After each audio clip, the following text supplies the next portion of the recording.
All right, guys. Now, I have been on a Mortal Kombat kick lately, and I've been doing a lot of research. I've been doing a little bit of everything, really, listening to other podcasts, watching videos, you name it. And the Mortal hype is very real. And before there was Call of Duty in terms of the grind factor for me in my gaming career, there was Mortal Kombat. So I was like, what? We're going to talk about it in every single way, shape, or form. And guess what? We're going to do it live. And I know it's late as hell here in the United States, but I don't care. I'm pretty sure there's some people overseas that kind of watch or listen to my stuff or whatnot that might pop in. But I wanted to have a discussion about it because it's that big of a deal. And the game itself is huge, not just here in the United States, but it's also here huge in Europe as well and overseas, just everywhere all around the world. Mortal Kombat is just a but I want to get into it a little bit more. So I actually want to start with the roster. Okay, and right now I'm actually looking at a list of every single Mortal Kombat character in Mortal Kombat Armageddon, which was included. After that, we can kind of go beyond and look at the other characters as well. But I figured this would be a good place to start. So let's get right into it. Now, there have also been a lot of leaks and rumors and stuff that are going to be discussed as I discuss the roster. So there's basically a lot to go over. So this is definitely a very much a me being a Mortal Kombat fanboy, because that's, at the end of the day, that's actually what I am in terms of my gaming history in Mortal Kombat. It's something that's never really left me at all. Like, even though I don't play it as much anymore, I watch the living hell out. So let's get right into it, shall we? So the first name, and obviously these are all on like in alphabetical order, I guess, according to this. So let's start with the first name on this list, and that's Ashra. Now, Ed Boon has already tweeted. He's already tweeted that there's a good chance that we're going to see Ashra again. Now, we haven't seen Ashra since Mortal Kombat Deception, and there's a lot of really cool things that they could do with the character, both from a looks wise and a gameplay standpoint as well. And I think it's a little overdue in terms of having a few of the quote unquote 3D era Mortal Kombat characters back in a current game. So, and as we go down the list, we're gonna delve even deeper into that, because there's been a few people that have certainly been requested that are from that era that have basically not made an appearance since that era. And if there was an appearance, it was something that was so small that like it was hardly it might as well have been nothing, right? I mean, it's good to see certain characters, but at the same time it's like, look, we need more. So so Ashra, I think, will be making a Combat 12, and I say that's a good thing. It's about time, because Ashra was one of the characters in the 3D era that had a chance to make a return, because it wasn't one of those characters who was like, it's terrible and I don't want to that character again. No, that's not exactly how it was with that character. There were a lot of fans that actually liked her. It may not have been the most popular character from the era. I mean, I would say Kenshi won, but in terms of the vote for the most popular character during, but Ashra, I think, was actually a character, in my opinion, and I think she deserves a comeback. So in the now we're going to go into the next one. That's Baraka. Now, they recently brought back Baraka, and a lot of fans were very, very fond of that. Baraka was, he just fits in the roster so well. Like in any Mortal Kombat sequel or whatnot, whether he's in it or not, I think we could all agree that Baraka fits in very well to the, right, from a look standpoint as well as a gameplay standpoint, right? I mean, Baraka oozes Mortal Kombat, right? However, he was brought back in Mortal Kombat 11, and he's actually kind of what I would call a mid-tier character when it comes to importance. like from a fan base standpoint, I would say that he's pretty damn healthy. I think a lot of people absolutely love Baraka, right? Myself included. But with that being said, he's one of those characters that kind of is kind of used to kind of play a sub character within the plot of this, as opposed to like one of the main people. That makes sense, right? So I think for a character like that, I think it's kind of good that you kind of spread him evenly, so that way he doesn't become so annoying and so repetitive to where, oh, okay, he's in this one and he's just going to be the bad guy as usual. He's going to be, So I think it's better if you leave him like for every other mortal, as crazy that as that might sound to a lot of Baraka fans. So um I think that as much as we like Brock, remember, because when one door closed, there's more that open, and we're going to go through even more characters, and you guys are going to see where I'm kind of coming from. But I think that Baraka should sit this one out in terms of Mortal Kombat 12, and you could definitely replace him with somebody else that would actually fit in even better with the storyline and have their own unique and have their own flavor and all. I respectfully think that Baraka should stay out of this one, just for then when Mortal Kombat 13 comes out, then you can bring him back. Fans are going to request him. And remember, Baraka was also gone for a while too. And then after he kept on getting requested, I finally brought. All right. So the next one on the list here is that I see is Blaze. Now Blaze was, I believe, he originally debuted in Mortal Kombat 5: Deadly Alliance. So with Blaze, he obviously played a big role in Mortal Kombat Armageddon as far as the story goes. But Blaze, I as much as I kind of like where they went with it in Mortal Kombat Armageddon, I don't think Blaze belongs in Mortal Kombat 12. And the reason for this is because there's somebody else that I think would play even a bigger role in that. So I would say have Blaze that sit this one out. And he was kind of a Blaze was kind of just like an additional character for all of it, right? Originally from Mortal Kombat 2 in the background of the pit 2. So and then they had him as the final boss, the story from Mortal Kombat Armageddon to end the three. But ever since then, obviously hasn't never really made much of an impact, and is kind of like a cool character to have in there. But there are so many other characters that you can have in that'll be even cool. So I don't think Blaze should be in there. Now Boraicho, though, on the other hand, he was a DLC character, I believe. So now Boraicho, I think simply because of the fact that he's been around for a while and because he got a sort of comedic element to him, as well as the fact that the man is from Outworld, I think that would be a bad idea to have Boraicho back and have him play a certain role, especially if you're going to have other characters that have been trained by Boraicho that are going to possibly be from a story perspective. And I think at this point, I think if he's written correctly, right? If you write Boraicho correctly, I think he could make a really good addition. But with that being said, he's still kind of a mid character in terms of importance. And I personally think it could go either way. I think if he's written correctly, I think Boraicho really, really, really adds some good flavor into things. However, if you don't, then I think Boraicho will probably better left off.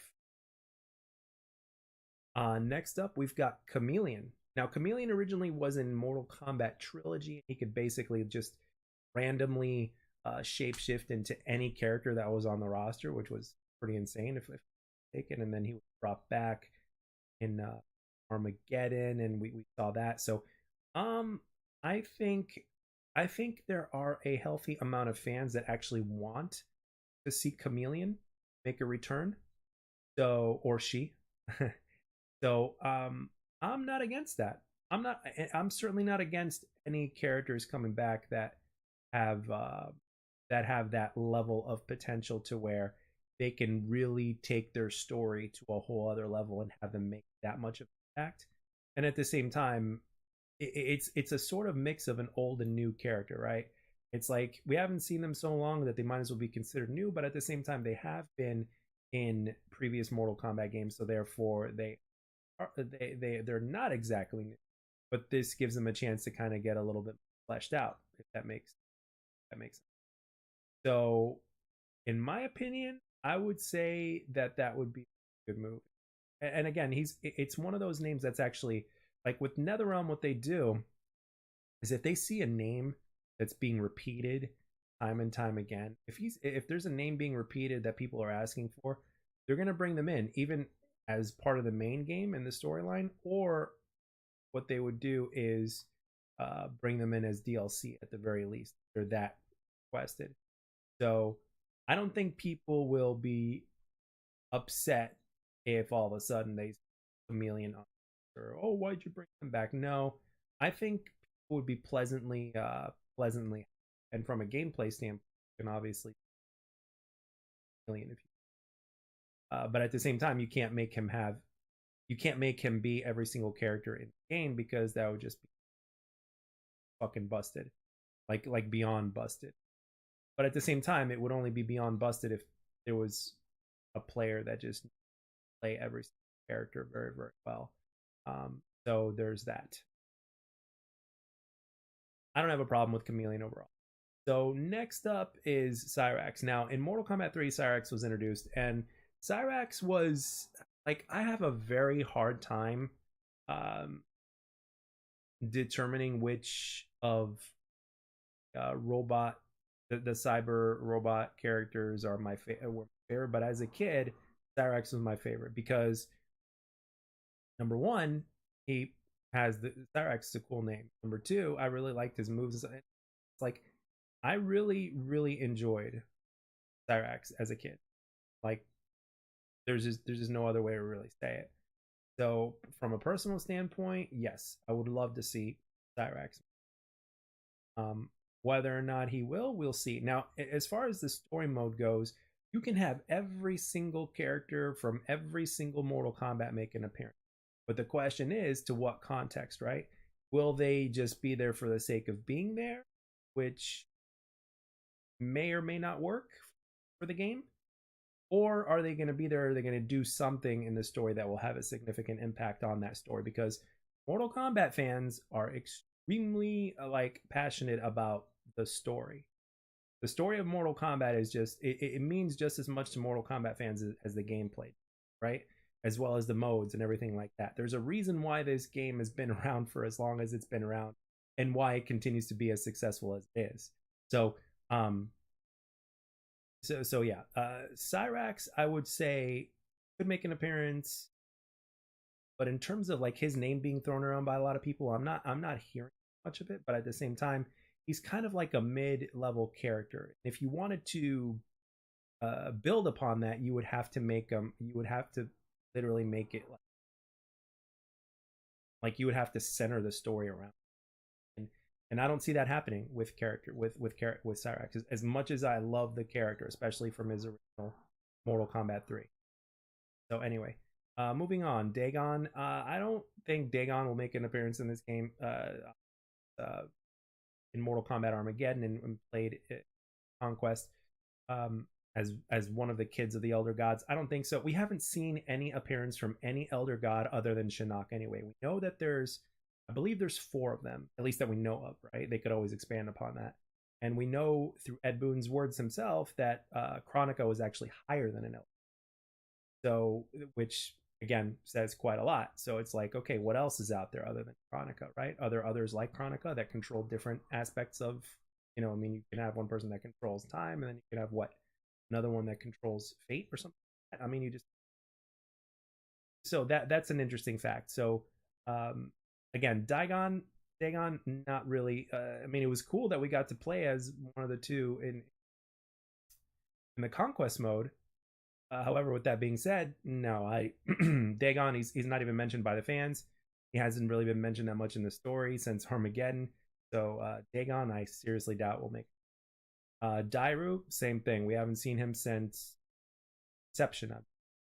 I don't see a return of that character as well. Although Ed Boon has mentioned that I think he doesn't want people to think that they hate the 3D era characters, because there's been a lot of them that haven't been since the 3D era of Mortal Kombat games. And what I mean by 3D era, just to clarify, Deadly Alliance, Deception, Geddon.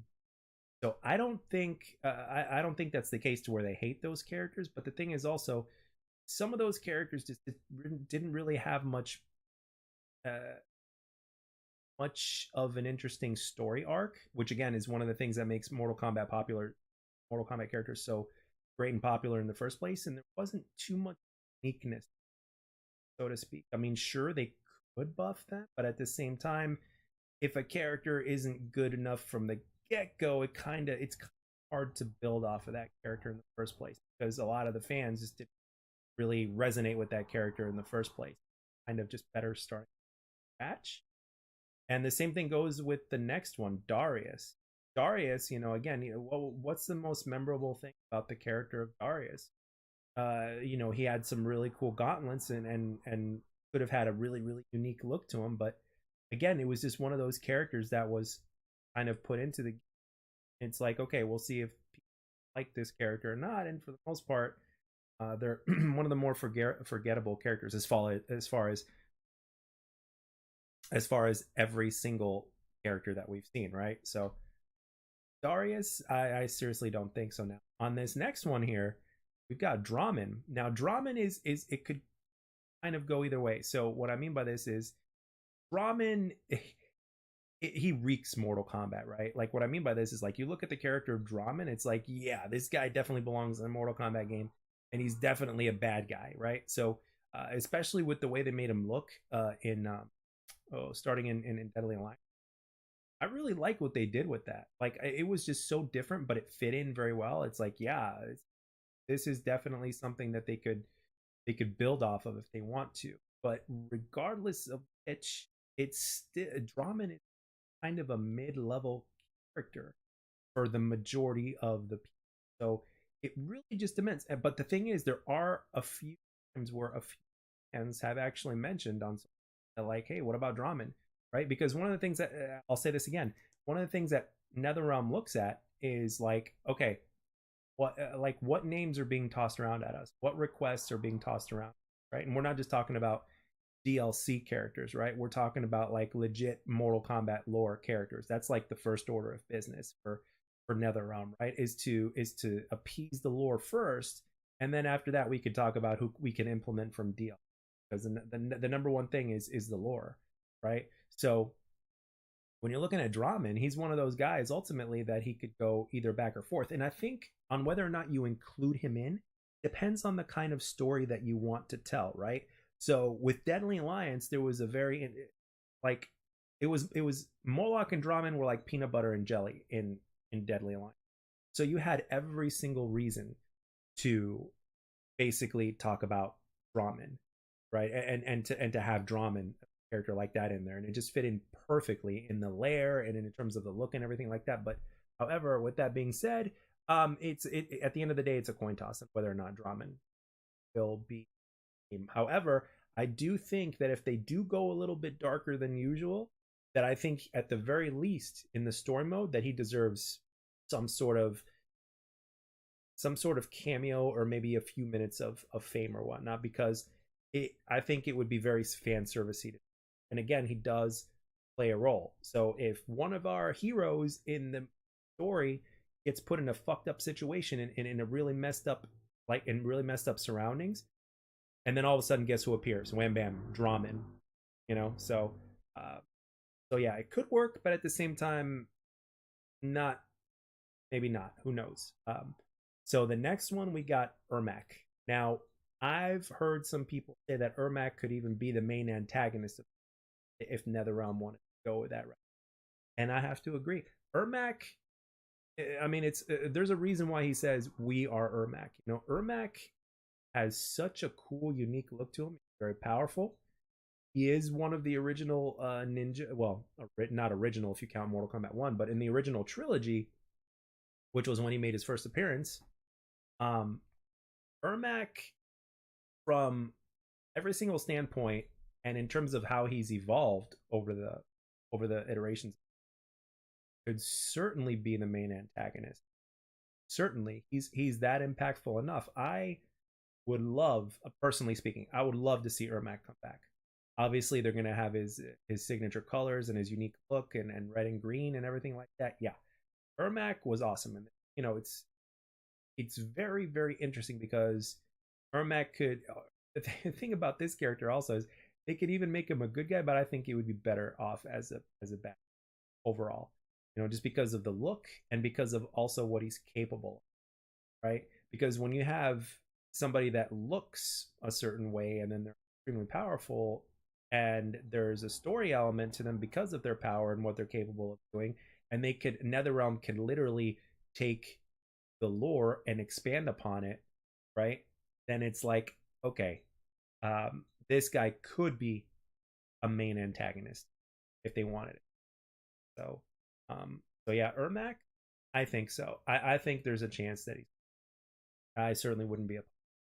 So the next one is Frost. Now the interesting thing with Frost is that originally made her debut in Mortal Kombat Deadly Alliance, which was awesome because back in the day when I played Deadly Alliance, which was 2002 when that came out, I was in high school. You guys know the story of how I obtained that game, and I'll just reiterate. I was completely like I was broke, and basically I wasn't allowed to work because my grades were dropping, so I couldn't work. So I didn't have any money, but I did have lunch money. So my best friend says, "Hey, give me $5 of your lunch money every day for the next 2 weeks, and it'll pay off the game. And I'll just get it for you, and I'll give it to you tomorrow."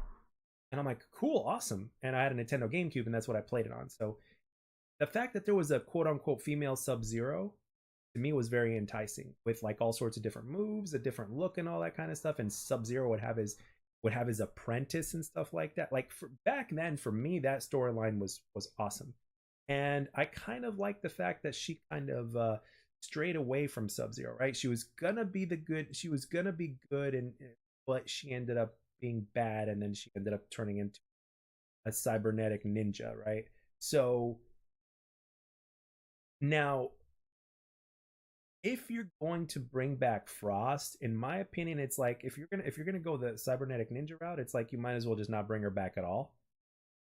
But if you're not gonna go that route and you're gonna go back to bringing her back to like the Frost that we knew from Deadly Alliance, for instance, then you would have something interesting to go with it. I wouldn't be opposed to that. And I'm all about interesting and powerful female characters. And to me, it's even more interesting than what are referred to as the combat kids. And what I mean by the combat kids is like the sons and daughters of the some of the original cast, right, of the Mortal Kombat characters. I'm not into those very much. However, I do find Frost's story interesting. I would like for her to make an appearance that is not in cyber form.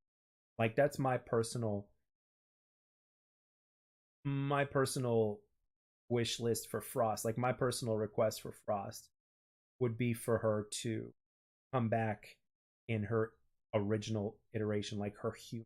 I do not want to see her as a cyber ninja with the powers of.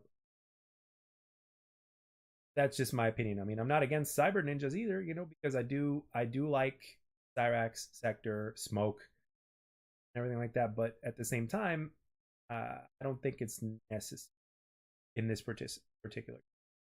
Frost, bring her back, but um, not as a cyber form.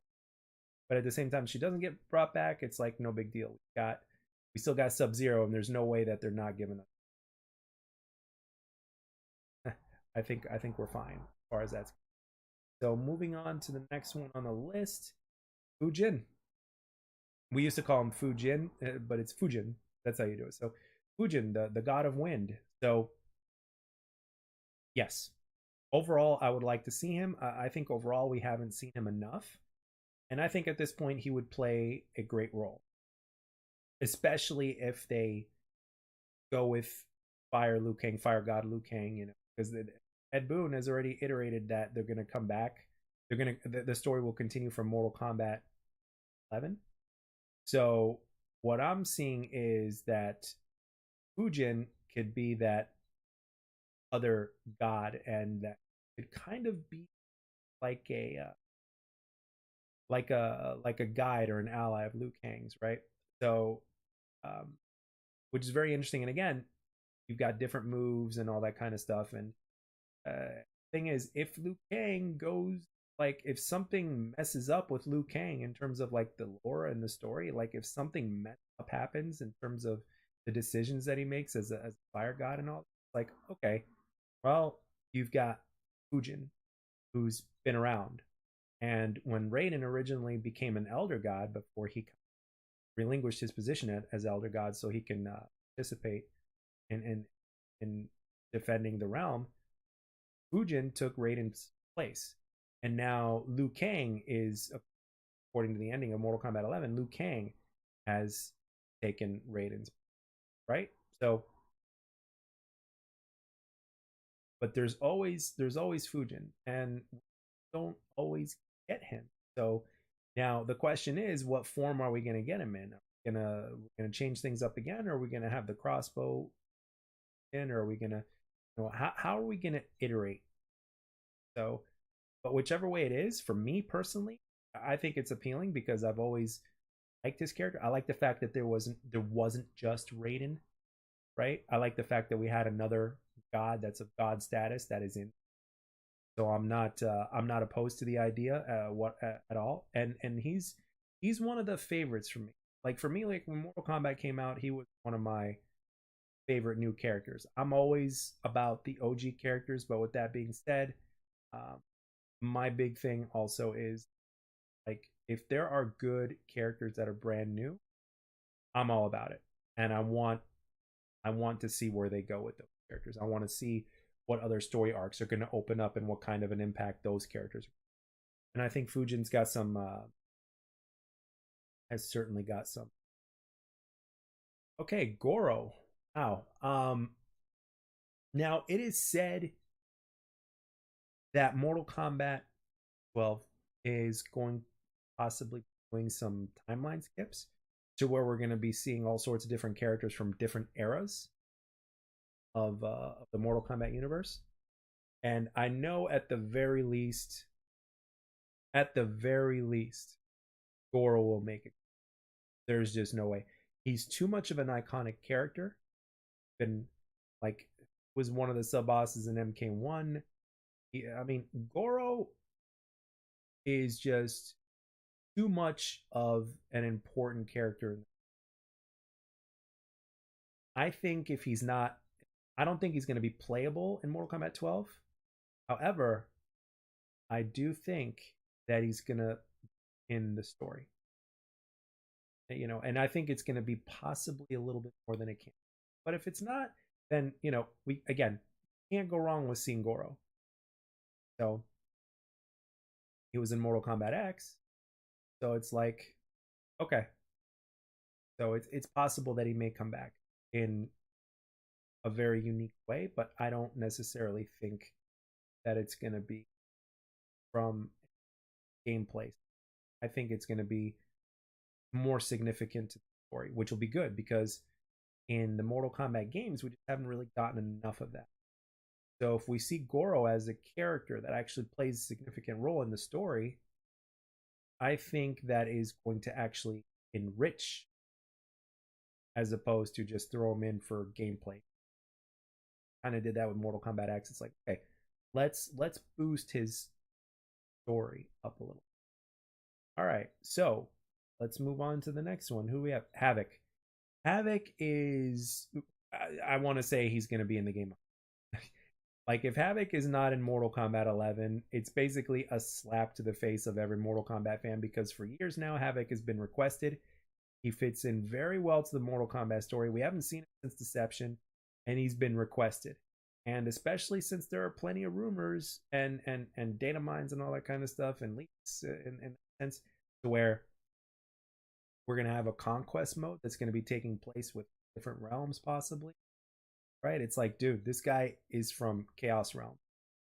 And again, just like Baraka, but in his own special way, Like this man fits into Mortal Kombat so well, and he's been requested multiple. I'm calling it here now. Havoc will be in the game. There's no way that he's not. I would be shocked if he's not in the game. And I'm talking the base game. I'm not talking DLC. Now, if he's not in the base game, which again would be shocking, I think he's going to be DLC. I think without a shadow of a doubt that that character is going to. There's just no doubt in my mind. He doesn't make it, but he's been requested so many times that there's just no way. There's just no way that that man is going to make it. Is not going to make it, and which also means that he's also going to have a significant impact on the story. So we're going to see what route that takes, because Havoc is, oh man, how do I put this? Havoc is just insane, and the fact that we haven't seen him since, well, technically speaking, Armageddon, but his iteration was Deception, right? So because we really don't count Armageddon all that. So the fact that we haven't seen since Deception, and since he does all this other crazy stuff, and as well as the way he looked back then, it's like they can really go all out with all the technological, like really go all out, go insane. So I'm going to be interested in terms of how he looks like. I'm going to be interested in terms of how he plays, and his fatalities are going to be insane. They're just thinking about it, and then we're going to see in terms of what, you know, he's going to be a bad guy. So we're going to see what he does in terms of this. Havoc is pretty much guaranteed it. Hotaru, I don't see him. Simple as that. He's one of those 3D era characters that I don't know. But I don't know. I don't see him. Same thing goes with the next one, Suhao.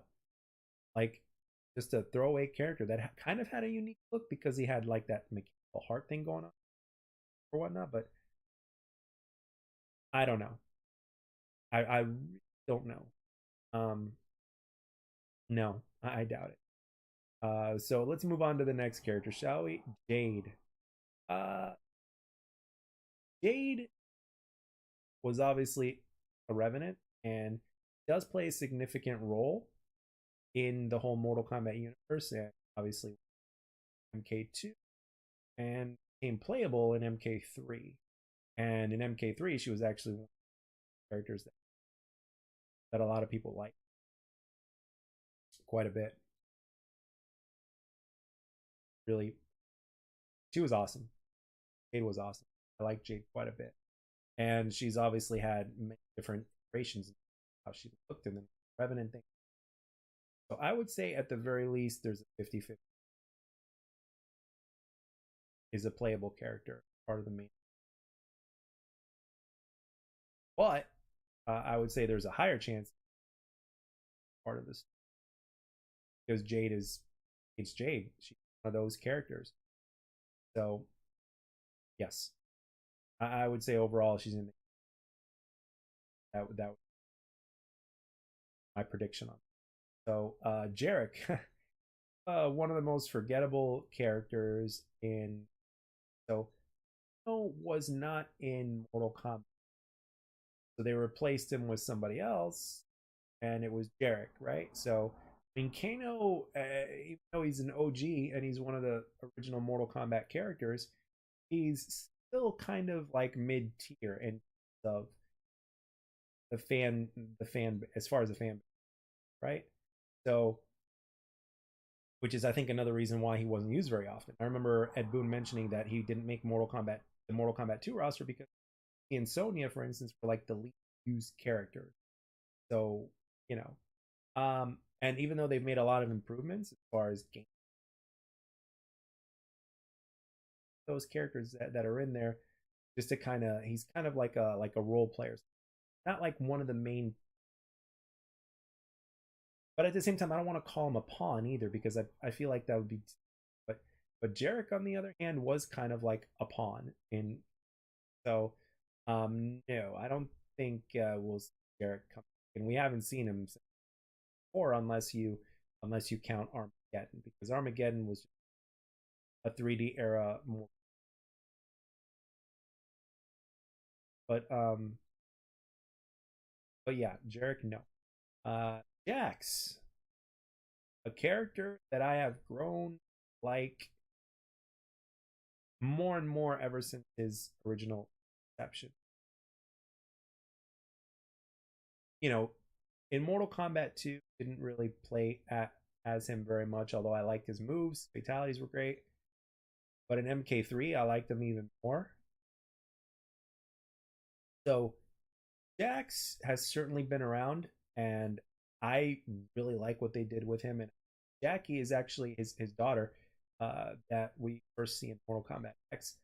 I think Jackie is a really good character. Like I actually like her out of all the combat kids, so to speak. I like her very much, and I really like how they did Carl. They did a Carl Weathers skin for Jax. I think that was pretty dope. But um, we'll see on whether or not he makes it back in more. I don't. I personally don't think he's gonna be probably not gonna be in the main roster. However, from a story perspective, I certainly expect at least that's what I would personally. I know it's a little bit of a personal request, but that's what I would personally. I would love to see. I love the character where where they go with him. Now Johnny Cage, one on this list, is like we've seen that guy go from cocky and like all of a sudden like the hero of the game. Johnny Cage has become powerful now, and he's also hurt a lot. Like I really like the aspect of when you saw the younger Johnny kind of just hanging out, like kind of doing things to, and older Johnny basically had to like he set the younger Johnny straight. You know, like whenever he goes out of hand, it's like the sure Johnny just kind of, and I really like what they've done with the character in terms of how he matured. And I wasn't too crazy about Johnny Cage in the first place up until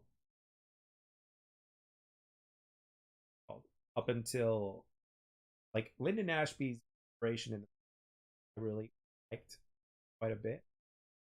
But in terms, I mean, obviously in Mortal Kombat 9, we got to see the young Johnny who's like constantly hitting on Sonya. But with ever since Mortal Kombat X, Mortal Kombat 11, like he's matured, he's grown up, and I like what they're doing with the character. Seen him go through quite a lot. Of course, you've got his daughter Cassie, who I don't mind Cassie, but you know at this point she's like a hybrid of together from obviously look standpoint because she is the daughter after all. So I like the fact that it was officially confirmed in Mortal Kombat X that yes, Johnny and did did eventually.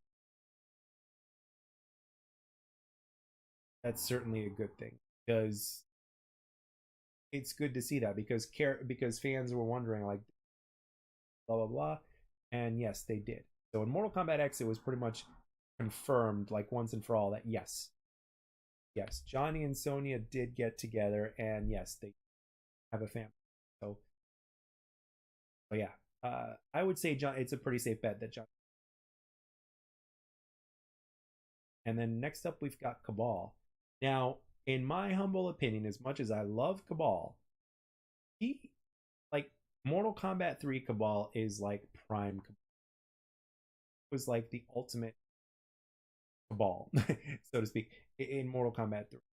Um, everything from the look, weapons, which are the hook swords, his past, his backstory, all that kind of good stuff. So it hasn't been well from a gameplay standpoint. It's been incredible, but Cabal right now, I mean, obviously when they brought him back in Mortal Kombat 9, it was great because a lot of fans have been wanting him ever since 3, and we didn't see him up until 9, and then got him. So it's like, okay, um, I'd say 50-50 chance. The really love Cabal, really love Cabal quite a bit. So, um, So yeah, I'd say 50-50 a ball. All right, moving on to the next. We got Kai, who was in Mortal Kombat. So was going to be that, and at the end of the play Mortal Kombat 4, and at the end, Kai kind of goes on a journey, and Raiden gives him his staff. And there's been kind of whispers going around that Kai might make, and I would love Kai to make. Uh, I think I think his character, because right now in terms of, like, of course you've got the Great Kung Lao, which is whispered to come back, um, and then you've got like Liu Kang is pretty much become the next Raiden at this. So it's like, okay, a really good person add in that Shaolin monk, or that could possibly be the next Earthrealm, and that person is Kai. He was one of those characters in Mortal Kombat 4 that had potential, never really went anywhere. And with Mortal Kombat Deadly Alliance, they had a lot of time constraints. I think I'm wrong about this, or I might have my research, that actually one of those games, and it just never happened. So with Kai, I think Kai could make a return. I think he's gonna era game, like even though Mortal Kombat, I don't necessarily count that as the era, but they started implementing 3D game. But with that being said, I is gonna be one of those characters that, like, it's gonna be one of those characters that has been around before, but just kind of, but had potential, know what to fully do with him and stuff like that. And maybe right now, I think it's the perfect time for Kai to come. So potentially speaking, I could say Kai. Up, we got Kano. Kano, I think he should sit out this one. Again, he's one of the characters that is a role player, and definitely more popular than Jarek was. He's one of the original combatants, right? But no, I think there need other people kind of fill that role and have an even bigger impact. And again, he's one of those characters to where it's okay. Every other, kind of like Baraka. So, although I think Baraka is,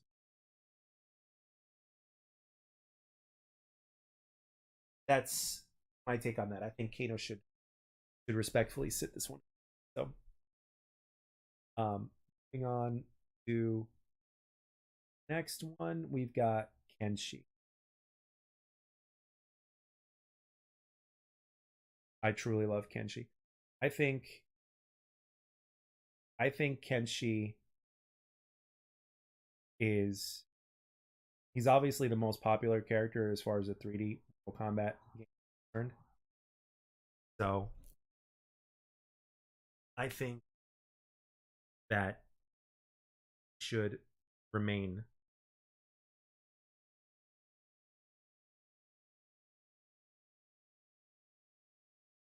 I'm gonna take a swig of my water because I'm talking for a while.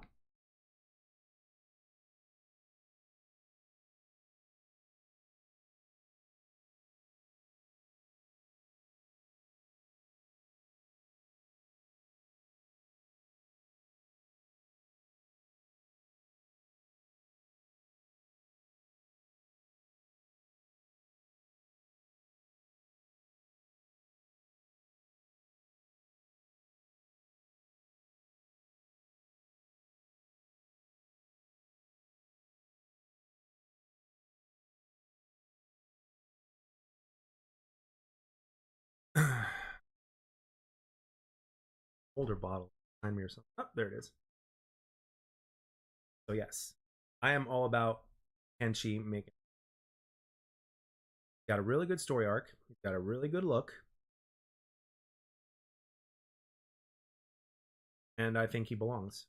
I think he belongs. He's too good of a character, and that's one of the reasons why. been brought back so many times. And if I remember correctly, Kenshi was even in Mortal Kombat 9, which was basically a love letter for one, but they did incorporate a few other characters. So, which just goes to show you how important of a character, both in the lore and in game. And of course, he also ties into Ermac. So if you're gonna have Ermac in the game, Kenshi in the game. So, there's that. So bring on Kenshi. I'm all about Kenshi. Chameleon. I don't know twice, but if that mentioned Taro. Um,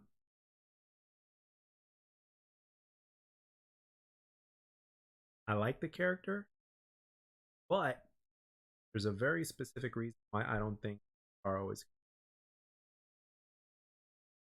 and that's because I think there's going to be another sub boss. Because Ed Boon had mentioned on Twitter, okay, Ed Boon had mentioned on Twitter to stay tuned when a fan asked him about Taro, which we haven't seen since Armageddon, and we only saw half of him because of technical. So, Kintaro coming back, I don't know. I mean, of course, he could always pop up in the story, but in terms of actually coming back from a game, possibly. Sadly, no. As much as you know, because at the end of the day, he is like a unique looking Goros. Right? He's got a whole tiger thing, and MK11 is said to be Mortal Kombat 2 centric to a certain degree. But I personally think that he's not coming back, unfortunately. So Kentaro is probably out. And moving on to the next one, we've got I hardly hear her being mentioned at all. Hardly mentioned at all. Actually, not at all, actually. So when you have a character that has hardly been around, and yet at the same time, like, is not even mentioned by the fans, it just isn't going to happen. So Kira is likely not coming back, and of course, next up you got Kitana.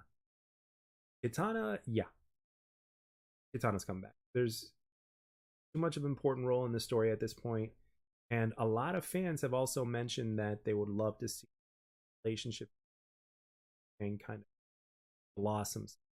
And one interesting thing that happens is like obviously Kitana, like Liu Kang up until this point was always like human and mortal, and now he's a god. And Kitana has been around for a long time, 10,000 years old, right? So it's like, well, they kind of have a little bit more in common now, right? So it's like there's no reason as to why this relationship cannot go on now. Liu Kang is now, so the relationship can blossom and they can something. And if they have a kid, you're going to have a kid that's going to be half Edenian and half god at this point, right? Former champion of Mortal Kombat, and then you've got Kitana as well. So yeah, I don't see why Kitana wouldn't in the game. And then of course her look, her move set, and all that kind of stuff. Yeah. Kitana needs to be in Mortal Kombat 12. It's simple as there's no reason why. And then conversely, you've got Cobra, who is probably one of the most least popular characters from the 3D era. Like Cobra was like kind of like a mixture between a kind of like a Ken from Street Fighter and a Johnny Lawrence from Cobra Kai, right? From the Karate Kid, right? But like obviously, but mean and all that stuff. Like just nothing too unique about the character except for the fact that he was like inspired by like those, so to speak. But as far as the fans taken to him, it's like very popular. Even his I don't even think his fatalities were that good, and I don't even want to relook them up. So it's like Cobra is just unfortunately very unlikely, and he's never mentioned by the fans except for the fact that they don't like the character. So, um, yeah, Cobra's not going to be in that. All right, moving on to the next one, we've got Kung Lao. So now we're getting the great Kung Lao in this next game, no doubt about it. We're getting the great Kung Lao. We're getting the OG Kung Lao, and the Kung Lao that basically defended Earthrealm like way back in the day, way before the days of Scorpion and all that. And like the Kung Lao that basically defended Earth from when, he was the one that first fought Shang Tsung when Earth was about to be taken over, and then he was the first Shaolin monk to put a stop to that and defended Earthrealm time and time again up until Shang Tsung recruited Goro, and that's when Kung Lao lost. Like his winning streak was lost because he lost to Goro. So, and I would love to see, and I would have, you know what, especially since we're going to be doing all these time loops, and if you look at the ending of Mortal Kombat 11, it's like we can actually go into multitude of, we can actually go and see like how that happened, like how it took place. Like you can see the Great Kung Lao doing some shit, and then all of a sudden maybe you get to actually that match between him and Goro to where he lost after so many years defending Earthrealm, right? Finally lose, and you get to see how that happened in the house. I would personally love to see it because we haven't really seen too much of it except for like I remember I think it was it's on the tip of my tongue. Instruction manual, Mortal Kombat. Guess what? There was a picture of Kung Lao like losing to Goro, Goro being victorious. So I would have loved to see that. Everybody's basically saying that he's gonna be he's gonna be game. So I don't think it's gonna defer too much from what we've had with Kung Lao. Gonna gonna have his hat and all that other stuff, but with that being said, from a story standpoint, I think it's gonna add a lot of, and it belongs. And we'll see what the relationship between Kang is. One thing I've always wondered is, am I team Liu Kang or am I team the Great Kung Lao? Right. Um, and that's a tough one because I grew up in the Liu Kang era, so I don't know. But at the same time, I'm very well aware through all these different forms of media, games, original Conquest, the Mortal Kombat Conquest. Uh, that was like a TV show. It's like I was like, okay, like I might be team Great Kung Lao, but the Great Kung Lao is definitely making a return. So moving on to the next one, Lee May. Now, what they did with Lee May was they actually made her the Dragon King's woman at the end of Deception, and I think that there are fans of the out there of Lee May that are not happy about that. She was introduced in Deadly Alliance, and then she came back in Deception. Um, so like grew up in Outworld, so they can do so many different story arcs with her. They can actually make her like she could even be the child of Shao Kahn that Shao Kahn didn't know about or did know about, but just abandoned or what that or something of that nature. Or they can um or they can make her that village woman in Outworld that's just trying to take care of her village and could actually turn the tide in terms of whether or not the good guys or bad guys win, because most of Outworld are being bad guys. That's not always the case. So I think that could be very interesting, and you can use her as kind of a twist in the story to something could happen along her storyline to where it's like, oh, wow, we've got a twist here. So uh, I think they could do that. I think they could do that, and I think that Lee May is a good enough character to come back, but I don't know. Like, it all depends.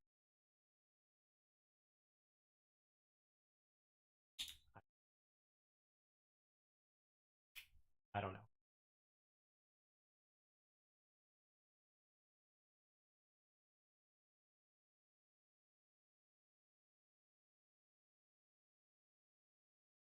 Water.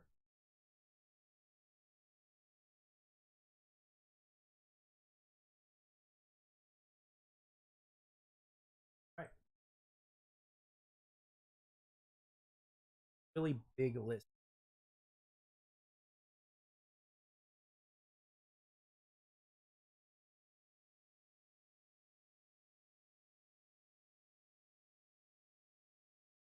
Kang. Obviously, Liu Kang's gonna.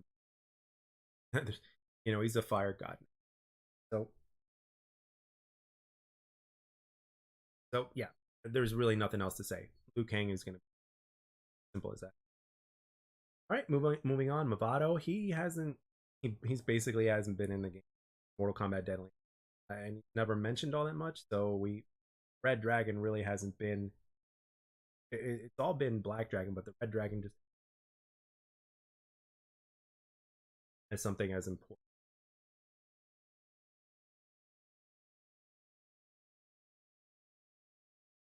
Then we've got Meat, character Meat. um, Probably not from a gameplay standpoint, but from a cameo standpoint, I think Meat. So, and then we've got Molina, highly requested on whether or not she even fits in the story or not in terms of the direction, but she always highly requested. From that alone, she's going to be like from a gameplay standpoint as well. I don't think they leave him. He's like she fits better in the Mortal Kombat. Fits better in the Mortal Kombat. Just just has more of that it factor. Simple as that. Molina is gonna be back. Mocap. No. Mocap won't be. 0.0. Moloch. Again, when there's Moloch, there's Draman. When there's smoke, there's fire, right? So got Moloch and Draman, okay, but no, I don't think Moloch makes. Seriously doubt it. We haven't really seen him that much from both a gameplay perspective as well as a perspective. I mean, unless you're gonna have Draman in there somehow, you Moloch. Um,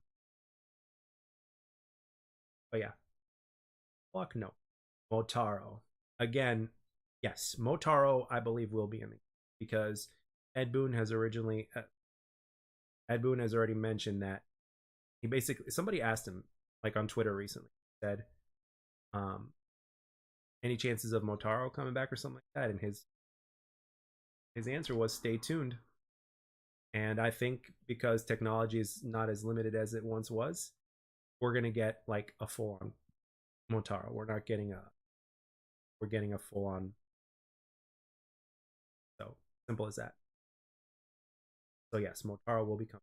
And then next one, Nightwolf. Nightwolf actually, I believe, last one is Deal. So, um, I don't know. I'm, from a story perspective, he can always play a really good role. But in terms of gameplay, I'm not. I'm not here asking. Now he was originally introduced in Mortal Kombat 3, fit in perfect. I mean, Nightwolf was like fit in perfectly in that, like from the look, backstory, his fatalities, and it just made sense. So, but right now, I haven't really. I just haven't been hearing that. I don't think so. Okay, so let's talk about one more, and that's Tara. So Natara is on the list as well, and I believe Nitara is going to be the vampire. And I think it was mentioned that she was going to in one of the more, but I guess there were some sort of patients or restraints or something. I'm not sure, but I think it's time we get simple as that. I think she needs, and I would like to her in the game, especially with like the look, you know, because she had a specific type of look in her last iteration. But now it's like they can really make her good, could look unique, and she could play unique for all sorts of moves and stuff like that. It's like, yeah, that would be perfect to have her in. I think she belongs. I would personally love to see it. And let's talk about the Noob Saibot. Well, back in the day, Noob and Smoke were kind of like, they kind of went hand. Never had Noob, you had Smoke, and yada yada yada. So, take another water here.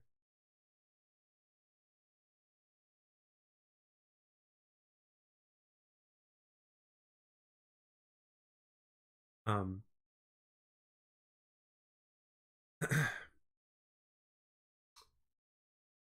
Noob Saibot is a give or take. It seems like that he's one of those characters that's really cool, really meaningful to the lore as well. But he's not. He's obviously not in every game. He's in a lot of them, but he's not in every single game. Been on the game recently, so it's like, let's. I'm thinking. I'm torn between this. I'm 50-50 on this. It's like, do we have him sit out, or do we basically just say, you know what, let's keep him in? So I don't know. Very interesting because he is the original pro after all. So, and we do know that Sub Zero is going to be in the game, no doubt about it. Sub Zero is going to be in the game. So, I don't know. I'm torn half and half about this. At the end of the day, I think it just depends on how much they want him in enough. He's going to. All right. So moving on to the next one, Onaga. I am convinced that he's going to be in the game. It's been a long time coming. He was the original ruler of Outworld, right? Like Shao Kahn basically didn't do anything down. As a matter of fact, I believe Shao Kahn also played a role in Onaga. So it's like, okay, we don't need like we haven't. And here's the interesting thing: Onaga in his true form, we really haven't because because Reptile had a little something to do with it. That's why Onaga looked the way because Reptile's DNA kind of got infused. Uh, um, but basically, what ended up happening was that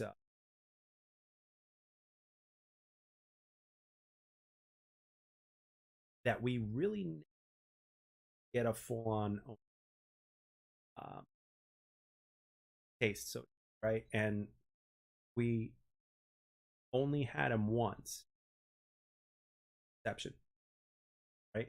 I mean, I think he's going to be the main antagonist, and I'm not the only one to request this, talk about this. I've heard it on other podcasts. I've seen it in videos, and it's one of those things to where it's long overdue. So since we haven't seen enough, it's gonna be interesting of how we get to see how everything just turns out. Because like I said, Shao Kahn didn't make a move until he was in position to do so because he wasn't powerful enough. I mean, you had like in the beginning cutscene in Mortal Kombat Deception, you had Quan Chi, Shang Tsung, and Quan Chi, Shang Tsung, and Raiden literally combining forces to stop this. With Raiden in the end of that, like sacrificing his godly essence, which is basically like a nuke going off in space, right? And basic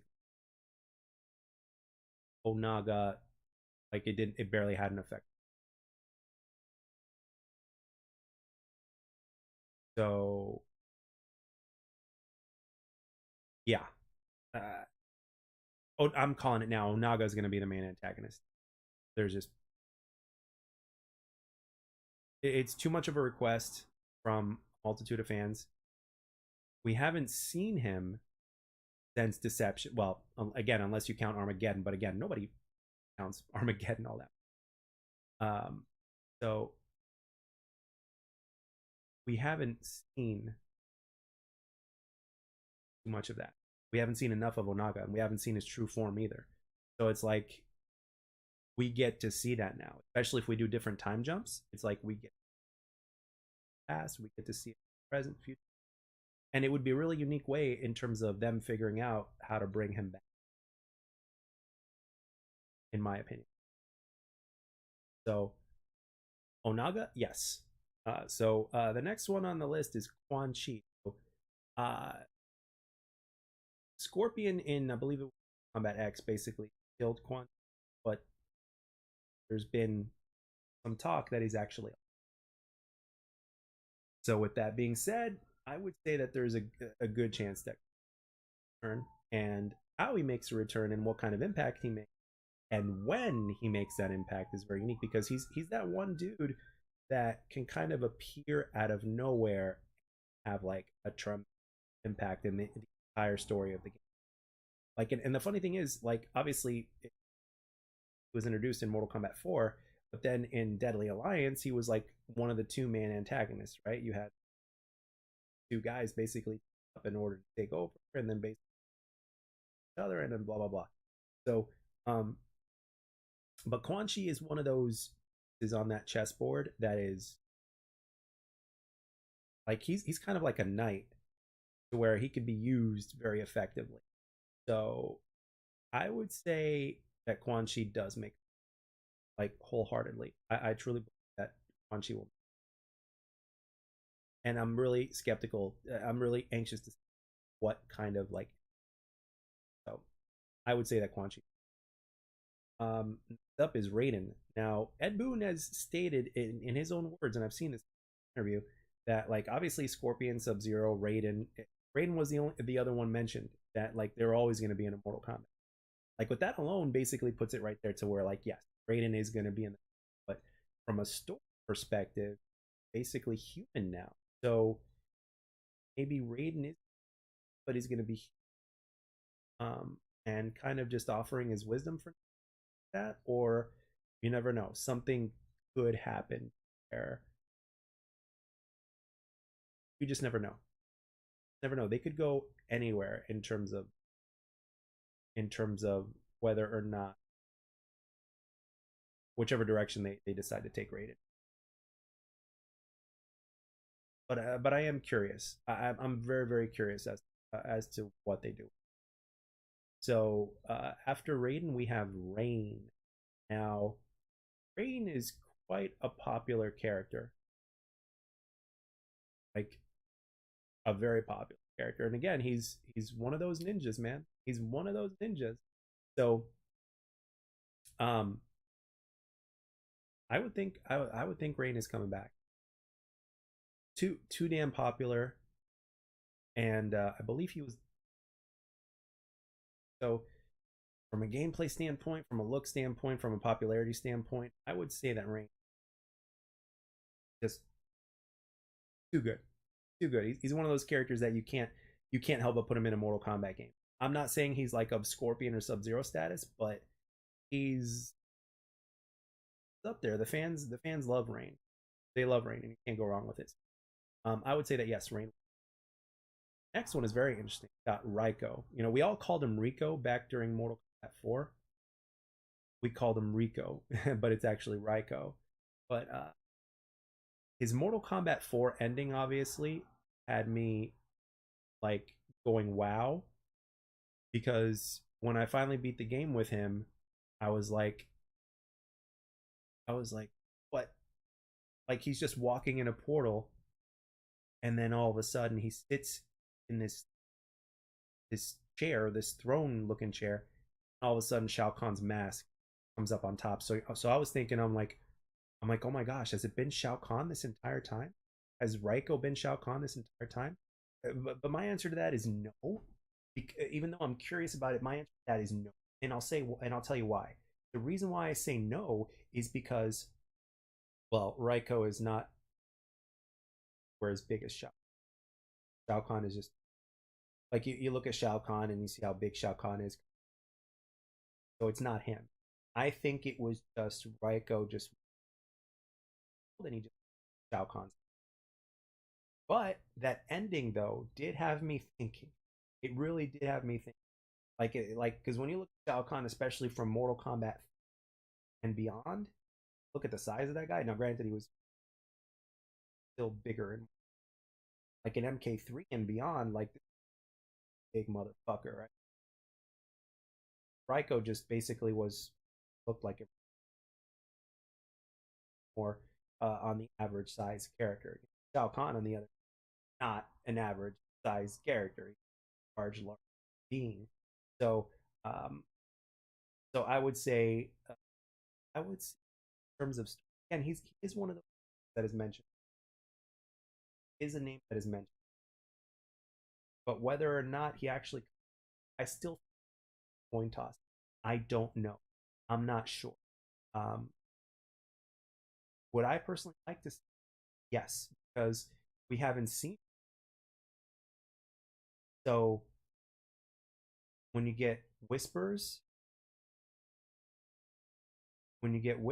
and then you get the people mention, yeah, bring him back, and I'm pretty sure that there's probably going to be some kind of Shao Kahn, or who knows, maybe they're going to give a nod to that ending, right? That Mortal Kombat 4 ending. They may where it's like, you guys remember the thing? It's like, yeah, this is what this, as opposed to us like speculating and oh, but my opinion is still no. But as a kid, when I saw that ending, I was like, oh, Shao Kahn, Shao Kahn the whole time, but he's pretending to be somebody else.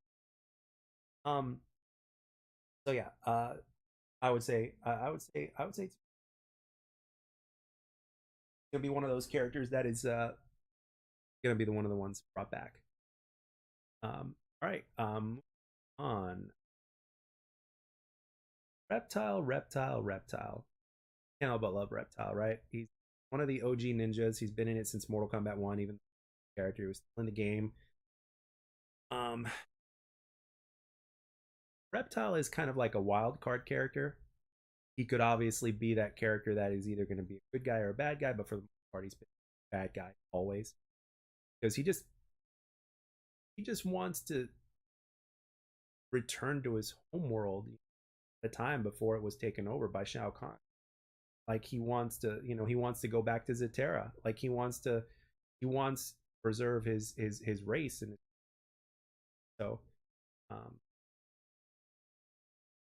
as crazy as it sounds, and even though Reptile from a look perspective and a gameplay perspective and a perspective has been a bad guy, like this is gonna sound crazy, but I wouldn't mind seeing Reptile as a good, like, it's like, what if Reptile actually kind of did something that favored the good side, and then it's like, well, what if Fire God Liu Kang or whoever basically said, hey, we can help you,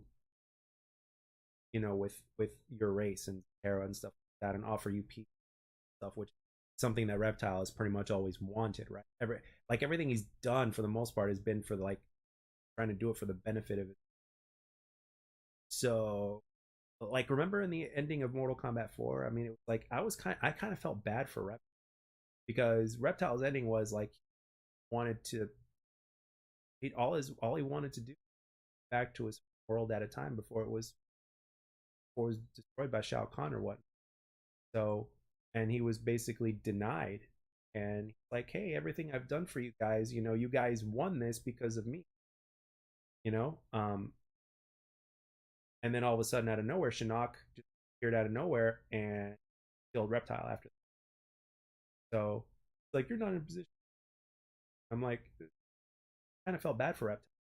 Like, I understood where Reptile was coming from, and this was me as a kid. And after I saw that ending, I was actually kind of sad. I felt bad for Reptile. I mean, cool. I thought the ending was cool and all, but at the same time, from a character standpoint, I felt bad for Reptile. So I personally think it would be cool to see Reptile, like, from a good guy standpoint. Personally speaking, I would love to see it. and I think it would actually work out pretty well. But they got to do it right. It can't be corny or anything. So I would say, yeah, bring back Reptile if you have him as a good guy somehow. So, on to the next. I don't know. I don't know. She might come back. She might not. Um, I don't know. I kind of have back and forths about. It. I don't know if Serena, especially since there are other characters that are usually. So we'll just have to see. But again, since the story is so big, you can have literally just about every or a hell of a lot of Mortal Kombat characters.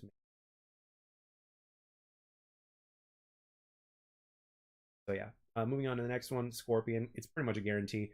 Scorpion is the poster boy of Mortal Kombat. Scorpion has been in every Mortal Kombat except for vanilla Mortal Kombat 3. There's just no way that Scorpion is not. It's, Hanzo Hasashi, aka Scorpion, is going to be in the game, and there's literally like nothing is going to change. Ed Boon learned from way back then in Mortal Kombat 3, and then ever since he's like, yeah, we're never taking Scorpion out. We're not going to take Sub Zero out of the game. I think Sub Zero is probably the only character, one of the very few characters that has been in every Mortal Kombat. Scorpion is not. Scorpion actually made it into Mortal Kombat, Ultimate Mortal Kombat 3, obviously, but and he's been in it ever since. But yeah, so yeah, there's this yeah. If Scorpion is not in a Mortal Kombat game, whether it makes sense lore wise or not, if Scorpion's not in a Mortal Kombat game, it's I I I don't know what I would say to, especially since Ed Boon's already basically been saying that he'll be in every. Like, can you imagine a game without them? Scorpion and Sub Zero is basically like Ryu and Ken Street Fighter. You gotta have both guys in there. So not even a debate, it's not even a discussion. Scorpion will be. So the next one up, Sector. Also known as Ketchup. Before they came up with the names, they were known as Ketchup and Mustard. So before they got their names back in. So Sector, will he not be? No, I don't know in terms of where his popularity is compared to Cyrax or compared to even Robot Smoke or whatnot. So um I think it was really clever what they did with Triborg, to where you literally have like all three of them in. Um, but with that being said, Sector, just like Cyrax, has a story of his own. But I don't, in terms of popularity, where he lies. And it's not a name, surprisingly so, to a certain extent, that I don't see popping up. I don't see the name Sector popping up a lot. And that's something that really genuinely surprises me, um, to a certain extent. So he's got the cool moves, got the. I'm gonna probably not, probably not gonna be in the game again from. I'm sorry, from as a roster or even as DLC, but um, again, he could always make an appearance, or there could always be a reference to him. But I don't know. I just don't see it. Again, could be wrong, but I just do not see it. And the next one up is Shang Tsung. Shang Tsung just had a really like Shang Tsung was awesome in Aftermath. The fact that Kerry Tagawa, the original Shang Tsung that played him in the original movie 5, that he reprised his role and he came back again. The fact that you hear him in script and everything like that when he's talking stuff. Shang Tsung, yes, Shang Tsung needs to be. We gotta have. We've absolutely positive. Like Shang Tsung in Mortal Kombat 11 was like in some ways like the best he's ever been, because you're getting Shang Tsung that we're familiar with. At the same time, it's like with Kerry Tagawa's portrayal and swag, voice. I mean, like if you close your eyes, right? Forget what you're seeing on the screen. Close your eyes. You're Shang Tsung in the Mortal Kombat 11 game. You're literally like it's literally a continuation of Shang Tsung from Mortal Kombat 5. You're literally getting more of the Shang Tsung that we got in the Mortal Kombat 5 movie. right? I mean, that is Shang Tsung. Like, from a personality standpoint, everything like that. What you're saying, that is Shang Tsung. He does have a little bit of that humor to him, right? He's not just scary. He's not just powerful. He's got a little bit of that humor. Got a little bit of that. And I really like, and it was also one of my favorite episodes. In you guys remember the old Mortal Kombat Conquest uh, TV show that they had back in 1998, which was supposed to get a second season, but it just never happened. There was one episode that was called The Master, and it was about how Shang, like the entire episode was about how Shang Tsung, like his origins, like how it all started with him. And I really like that. So he's got a backstory of his own, despite the fact that he's a bad guy and still has a backstory of his own. What I would call a high tier character in Mortal Kombat lore, and from a lore and story standpoint. You simply cannot go wrong with Shang. And Aftermath, arguably, if I don't even know if there's an argument to it, it's the best version of Shang Tsung had, like honestly. And he's been in multiple Mortal Kombat. Boss in the first one, he came back in the second one as a playable character. He was in the third one as let's see, was he in the he was the main antagonist again, one of the two main antagonists. Uh, was in Deception as like pretty sure he was in Deception. So I mean, he's a Mortal Kombat game, and for good reason. Shang Tsung is just as a part of Mortal Kombat, Scorpion and Sub Zero. Like seriously, Shang Tsung. I would be shocked if Shang Mortal Kombat. All right, so the next got Shao Kahn. Now he may, I don't think playable. He may not be playable like from a gameplay standpoint, but I think he's still going to have a very. I think he's going to play a big role in the story in some way, shape, whether it's going to be in a past, whatever it is. Because again, like I mentioned before, Onaga was the original Outworld. He was the man, right? And Shao Kahn would not make a move until he had the opportunity to do so. And like I said, I think he even played a role in downfall of Onaga. But if he were to attempt to overtake Onaga head on, I'm going to tell you right now, he would not succeed. Okay, it's kind of like the Thanos and Odin thing. Like Thanos didn't make a move until Odin was out of the picture, right? Or else it just wouldn't have happened. Like as long as Odin was around, it's like Thanos wouldn't, in the Marvel universe, in terms of what we saw in stuff like that, like Thanos wouldn't have gotten anywhere if Odin was around, right? So it's the same kind of thing over here with Onaga and Shao Kahn. And since Onaga, in my opinion, is going and has a big possibility, I personally think that you've got to have Shao Kahn because of so he may not be playable, but gonna be like gonna play a role in everything. Like you might even play against him, but you're not gonna be able to play as him probably. That's my. And again, when you take the crypt into effect in terms of what they're gonna do crypt, which I'll get into pretty soon, getting to we're getting closer to the end of the roster, and at least as far as Armageddon is concerned. Uh, I mean, when you have on, if you want to be like display the story, when you have Onaga, you got Shao Kahn. Simple as that. Kind of like if you have Shao Kahn, you have like when you're looking at the tier power, it's like this. Obviously, Shang Tsung can't take Shao Kahn, uh, and Shao Kahn can't. So the tier goes, Shang Tsung is the least powerful, and then Shao Kahn is more powerful than that. And the top dog is Onaga. So that he's that guy. Moving on to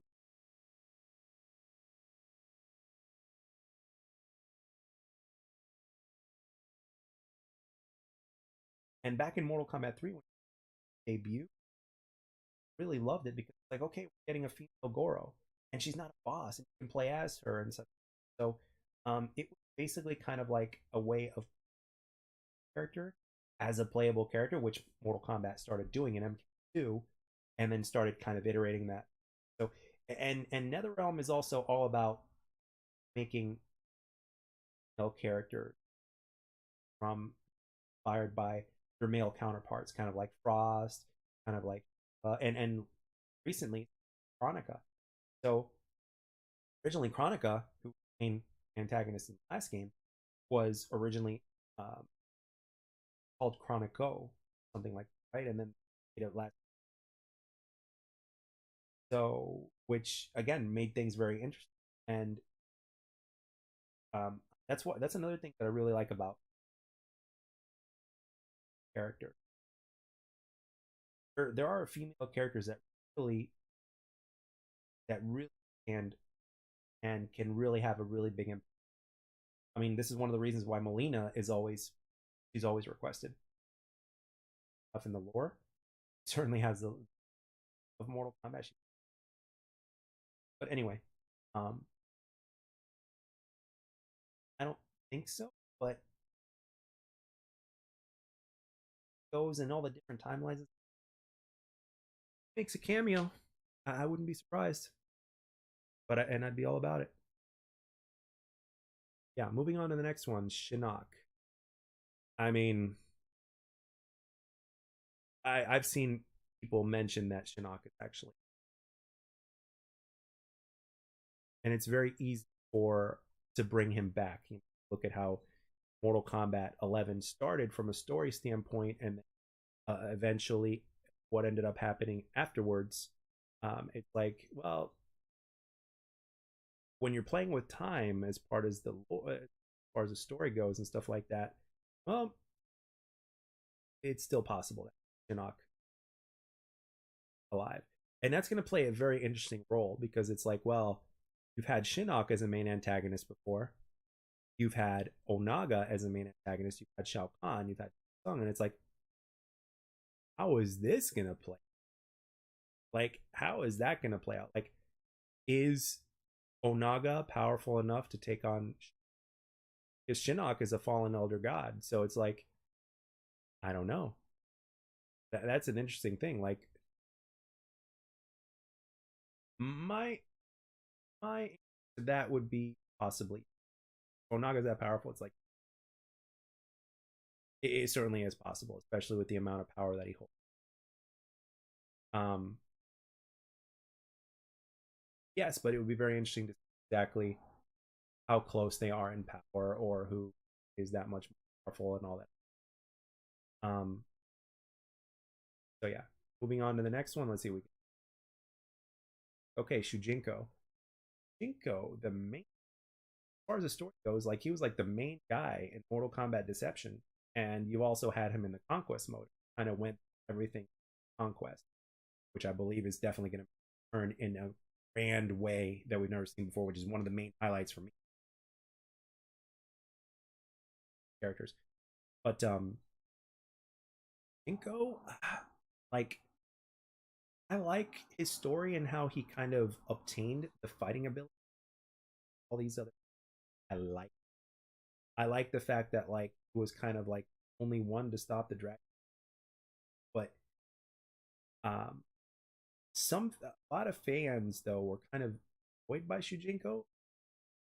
I don't know, but it was obviously like he hasn't appeared in the game. And if you don't, and since in Armageddon they had everybody. Um, from a story standpoint, we didn't think of like he was probably obviously added in as a character and as a direction they were, and and then after that it just kind of stopped. We haven't since. I mean, granted, we've gone in different sense, so it's like, oh, his name has been mentioned a few times because a lot of fans are curious about Shujinko. Is like what happened with him? Is he legitimately going to come back or not? We don't know. We don't know. But is he popular? Probably not. So I don't know. I don't. I'm not sure. Uh, I would say he might make an appearance in the story in terms of maybe retconning or satisfying the fans' questions about like what happened to this character. Where has he been? What really happened? Did Raiden actually get rid of him as far as the ending, right? Because you remember Raiden's ending from Mortal Kombat Inception. He basically killed Shujin as as punishment for like making a mistake.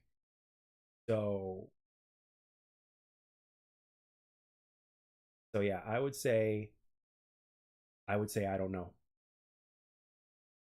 but there's definitely room in there for the story. What really happened? We'll see, but I doubt he'll be in the. So moving on, Sindel, Shao Kahn's queen. A lot of fans are kind of back and forth on Sindel. I think a lot of people want her back. I would say I'm certainly not opposed to the idea. I think she's a very good character.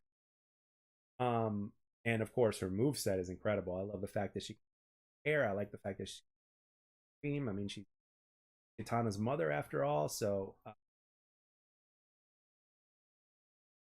I would say there's a chance that we get Sindel. I think there's a higher than normal chance. So I would say Sindel, yes. And moving on to the next one. This one is very requested, and he is I consider, and that's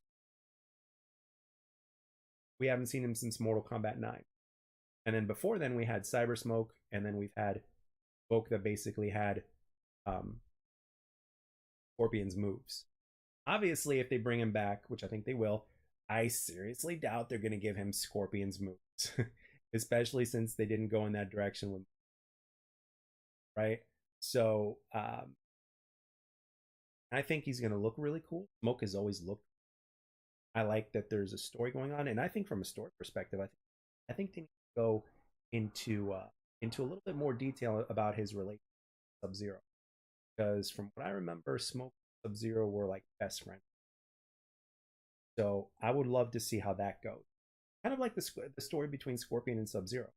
Like Scorpion and Sub Zero used to be enemies, but you find out the story and stuff like that, it makes total sense as to why they would have rivals to friends. So and let's be real here. Seeing Scorpion and Sub Zero team up against whatever opposition is in front of them is always cool to see, right? So um Smoke, as far as I understand with the lore, Smoke was friends. So I would love to see what that and how they forward with that from. So that's what I would. And the fact that we haven't seen him for two, and that he is a name that is tossed around. It's like people want. So yes, I one of those that are pretty much all but guaranteed. Um, Sonya Blade died in Mortal Kombat, but in Mortal Kombat fashion, characters can always be right. So, and even as far as the lore goes, things can still. So, what do I think? Well, you've got Cassie, got Johnny. Those two are very likely back.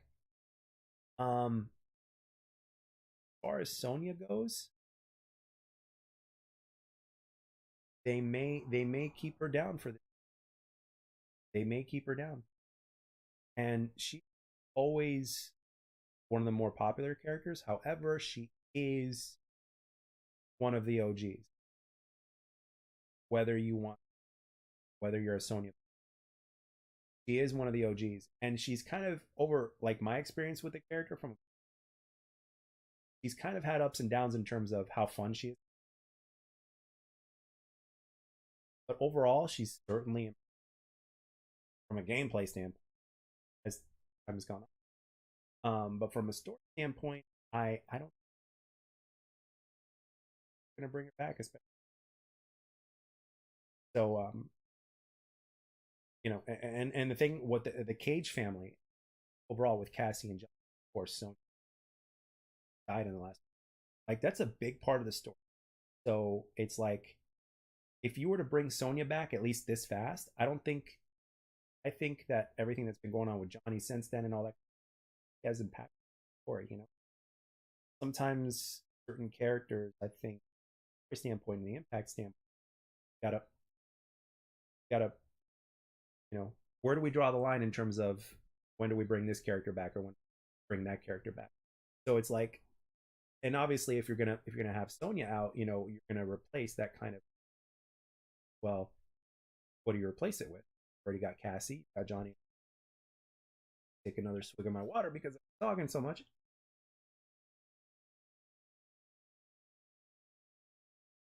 Um, uh, I'm gonna call it now. I don't think so.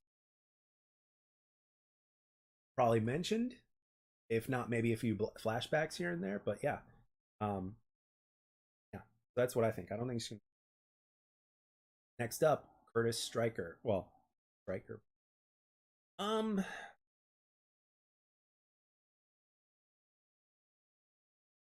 Not really mentioned that much. I remember in 9, uh, he was a character that was mentioned. People really liked first introduced Mortal Kombat because he also had that kind of side to him, and he had a move set and stuff. Um, but we didn't see him for a while, so that tells me that his popularity, and then kind of the popularity, or being, um, but I don't think he as an important enough of a character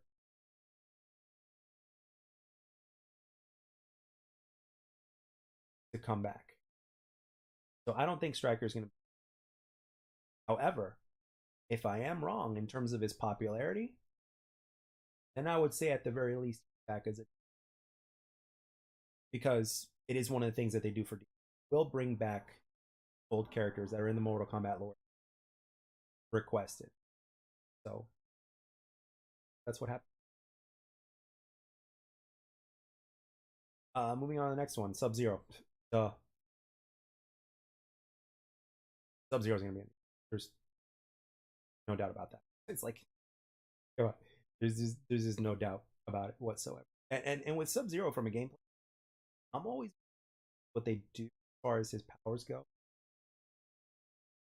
because he's always had unique moves. So I'm really interested in what they do with the amount of power that they get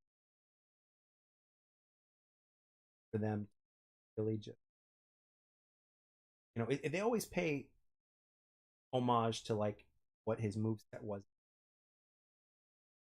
but he also had unique looks as time went on.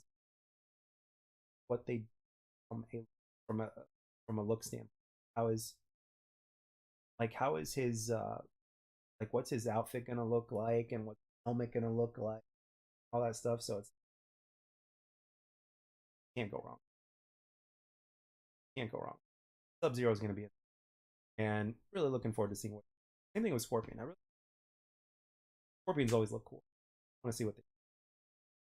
So Anya, that that's actually a name that and I remember in Mortal Kombat 4 she played a significant, has been back, but I don't see why not. Well, I mean, I've heard her name popped up a few times, and you need to bring back those characters that a lot of people have forgotten, don't remember, not necessarily because they were bad or anything. Got to have somebody from the past.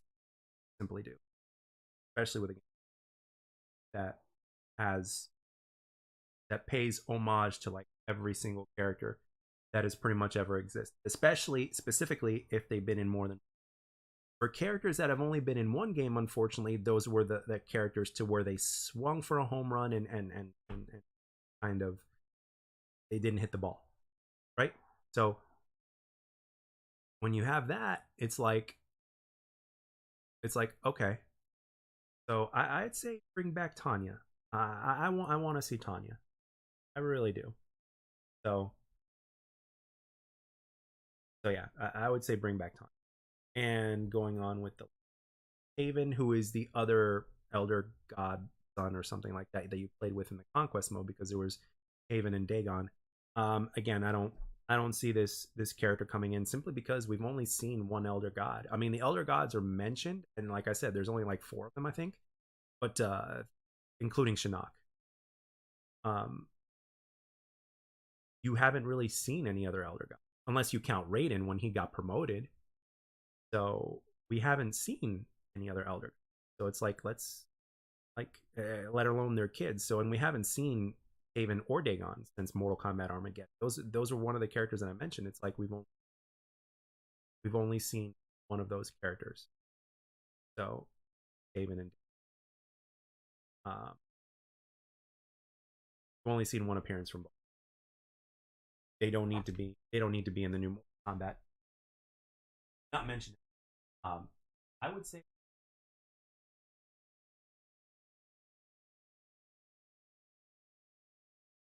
that character, but fortunately that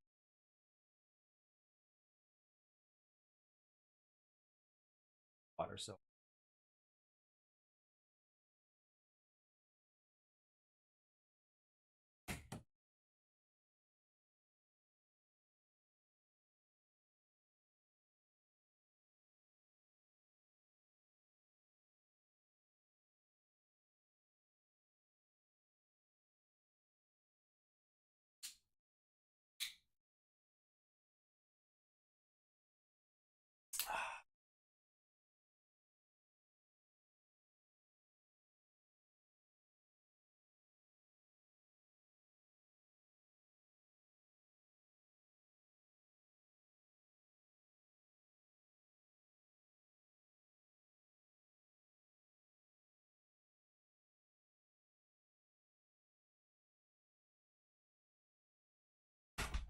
right.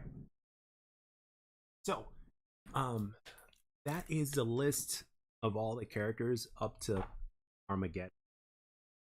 So now I want to switch gears a little bit. And as I mentioned, I've done a lot of listening to Mortal Kombat podcasts from different content creators, as well as paying attention to some of Ed Boon's beats. And then there's also been somebody that I recently seen. Totally forgot what the heck their name is, and I would gladly remember. But um, they have obviously an insight source, and then there's all data mines. The one thing that I'm excited for the most, probably, all is Conquest is likely. So Conquest was originally debuted in Mortal Kombat Deadly Alliance as like this training mode, right? Which I am happy to say that I did it for all characters, and I unlocked all 676 coffins through coin Conquest, playing regular arcade mode with every single character. And you got to play it like that, right, in order to get as many as possible, in order to unlock all 600 coffins. So Conquest was originally in Deadly Alliance as a right, and then in Mortal Kombat Deception, since the developers didn't have to worry about building an engine from scratch, since they did that already in Deadly Alliance, basically they just refined it and made it better for Deception. They also added in, it gave them extra time to add in the kind of content that a Mortal have, right? Like Mortal Kombat has always been known for its Easter eggs, its mystery, secrets, and stuff, right? And Deception certainly provided that, but they went above and beyond and gave us game modes that basically like fans have been asking for back ever since. Specifically, Conquest. I remember specifically with my experience when I got Mortal Kombat Deception back in 2004, and it was on a date that my best friends and I were hanging out on that day. And what ended up happening was I barely slept the night before, too excited and all. I had when we after I picked up the game, I remember we got I had a big meal. I got a bunch of junk food and I ate a lot. And then what ended up happening was I just felt like taking a nap, and I ended up taking a nap right there in the living room for like, I don't know, an hour, give or take, or something, before waking up. But the game was on the disc, and everybody was playing it. But my best friend fell in love with the Conquest. As simple as it was, he fell in love with the Conquest, and I ended up falling in love, which was something new to me because it was kind of like RPG esque, so to speak. There were a lot of RPG elements in there, and obviously, it was their first time truly venturing out, um, and actually really liked it. I mean, it wasn't to the standards of what RPGs were back then, but the fact that they went above and beyond and did that was, fans have kind of been mentioning that ever, something that's been continuing now more than ever. And with the data mine files, there is evidence to suggest that Conquest coming back, and it's going to be huger than it ever was. And back then, you played as Shujinko, right? And you to visit all the realms. That's what you did basically. You visited all the realms. You had to explore Earth Realm, Chaos Realm, Order Realm, Outworld, Edenia, Order Realm. So, and then Earth Realm, of course. And so, like, there were the 6 different realms.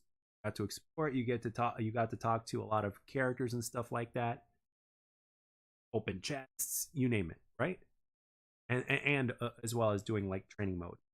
So they added a bit of that in there. So um so it was like kind of like an action adventure. So fans have been asking for that ever since, but now it's going to be like way beyond, way beyond to a whole other level.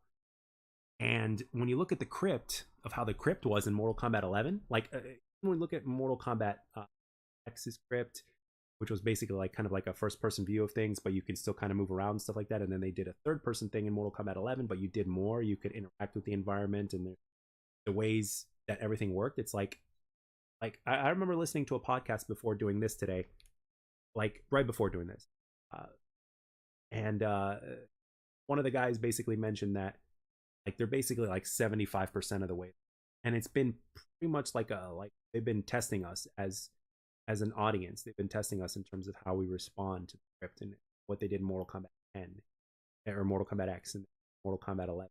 So I, for one, think that's damn cool. I mean, I've even been looking at footage and stuff like that of other people.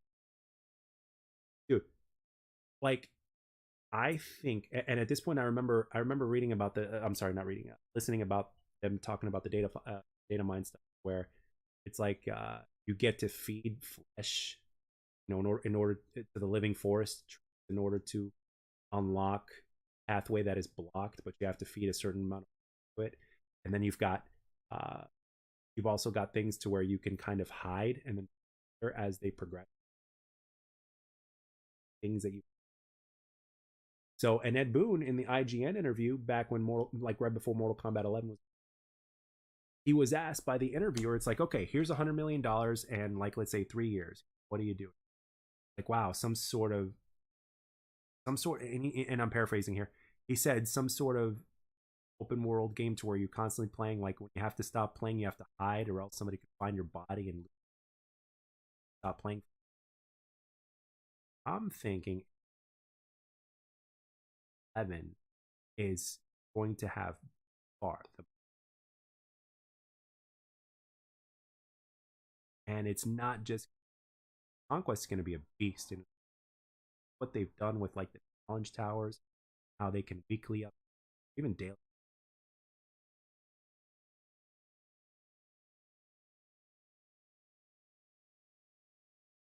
Like, and it doesn't even have to be like, as far as Conquest goes, you have to be committed to being a fighting game. Like it could literally Conquest back all over again. And another feature that a lot of players, that was actually Combat Army. And what was that feature?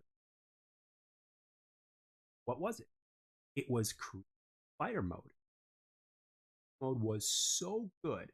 Like Create a Fighter was like pretty deep for back then. And people were creating characters like characters and stuff like that. They were creating characters from different fighting games, stuff like that. And obviously, I think I think NetherRealm knew that players would kind of do something like that, so they gave them the opportunity. They made it. So I'm thinking in the conquest mode, oh, two birds with one. So what I mean by this, is I think in conquest mode. Now, there's also been mentions of maybe Kung Lao, especially since it would kind of be a nod to the 1998 story of Conquest. 1998's Kung Lao was, and it was called Conquest. Go figure, right? So I think that would be kind of an interesting nod, and it would certainly be questions about so that I would personally ask.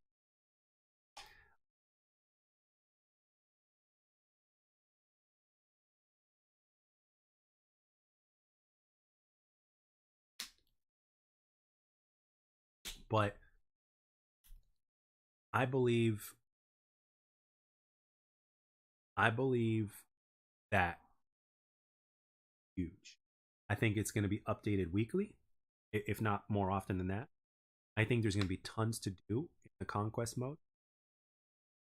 A lot of fans have also been mentioning tag team combat 2-on-2, and I think that they may do that. We do know that Ed Boon had mentioned variation characters, and what I mean by this is like you're not going to have like variations of characters that move sets and all that kind of stuff. However, there's going to be customization of the. I think there's up the in terms of apps. There's no way this is going to be hyper 12. Not only going to be the most content filled fighting game, but I think it's going to have like I think it's just going to be one content. I think Ed Boon are really going to go above and beyond. I'm just talking about stuff which I will get into in this as well. But I think this is one of the reasons, if not the biggest reason,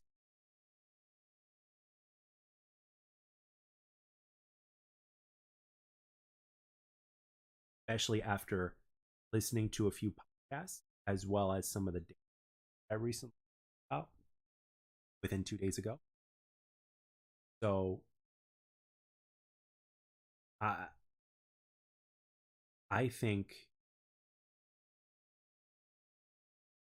that it's going to be there's going to be so much, and I think at launch some people have said that they think there's going to be like 30 characters out. I think that's possible, but I don't know on whether or not that's going to be the case, because usually with Mortal Kombat games, usually it's in the mid 20s somewhere. So I think that's still going to be the case. And of course, you got combat packs and characters and stuff. I was going to make a video about this, and I still might. Not sure, but we'll see. I still might, but I have a little list of characters that I would want to see. Now, this isn't just um, this isn't just Mortal Kombat characters. As a matter of fact, none of these are actually characters. These are kind of guest characters that are not in the Mortal Kombat per se, but could fit in very. And going back to that interview that I was talking about with IGN, there is something else that and the other thing that I want to mention is that Ed Boon accidentally revealed uh, that has been discussed and how he would love to do a Marvel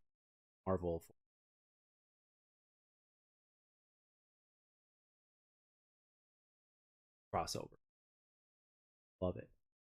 The whole team would love it. So, and they've already ventured off with Justice and all. So here's what I'm looking at. My first pick, well, one of my characters. I'm going to go down the list. Would love to see Blade as a guest.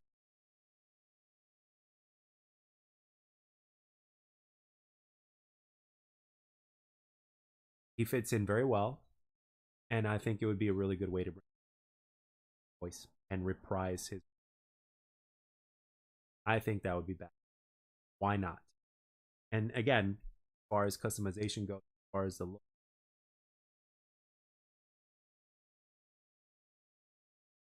can definitely make.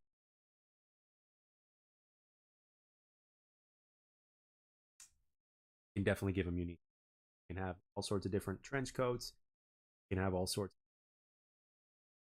and of course, throughout the movies and the. Plus, you got so many things to play.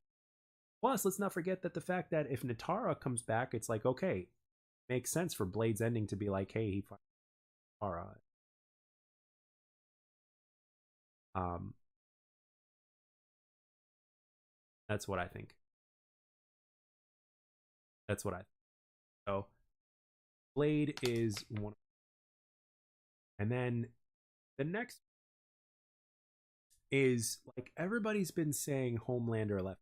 Well, we're kind of getting Homelander, right? Haven't we been getting home in Injustice?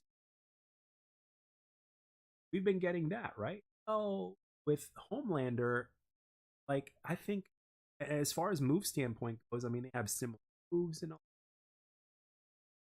Okay, I can understand how he would fit in very well. And Ed Boon even said that he would. I'm thinking, well, let's go in a slightly different direction. Let's get Black Noir. I think Black Noir would be a great addition. Be a guest more than Homelander.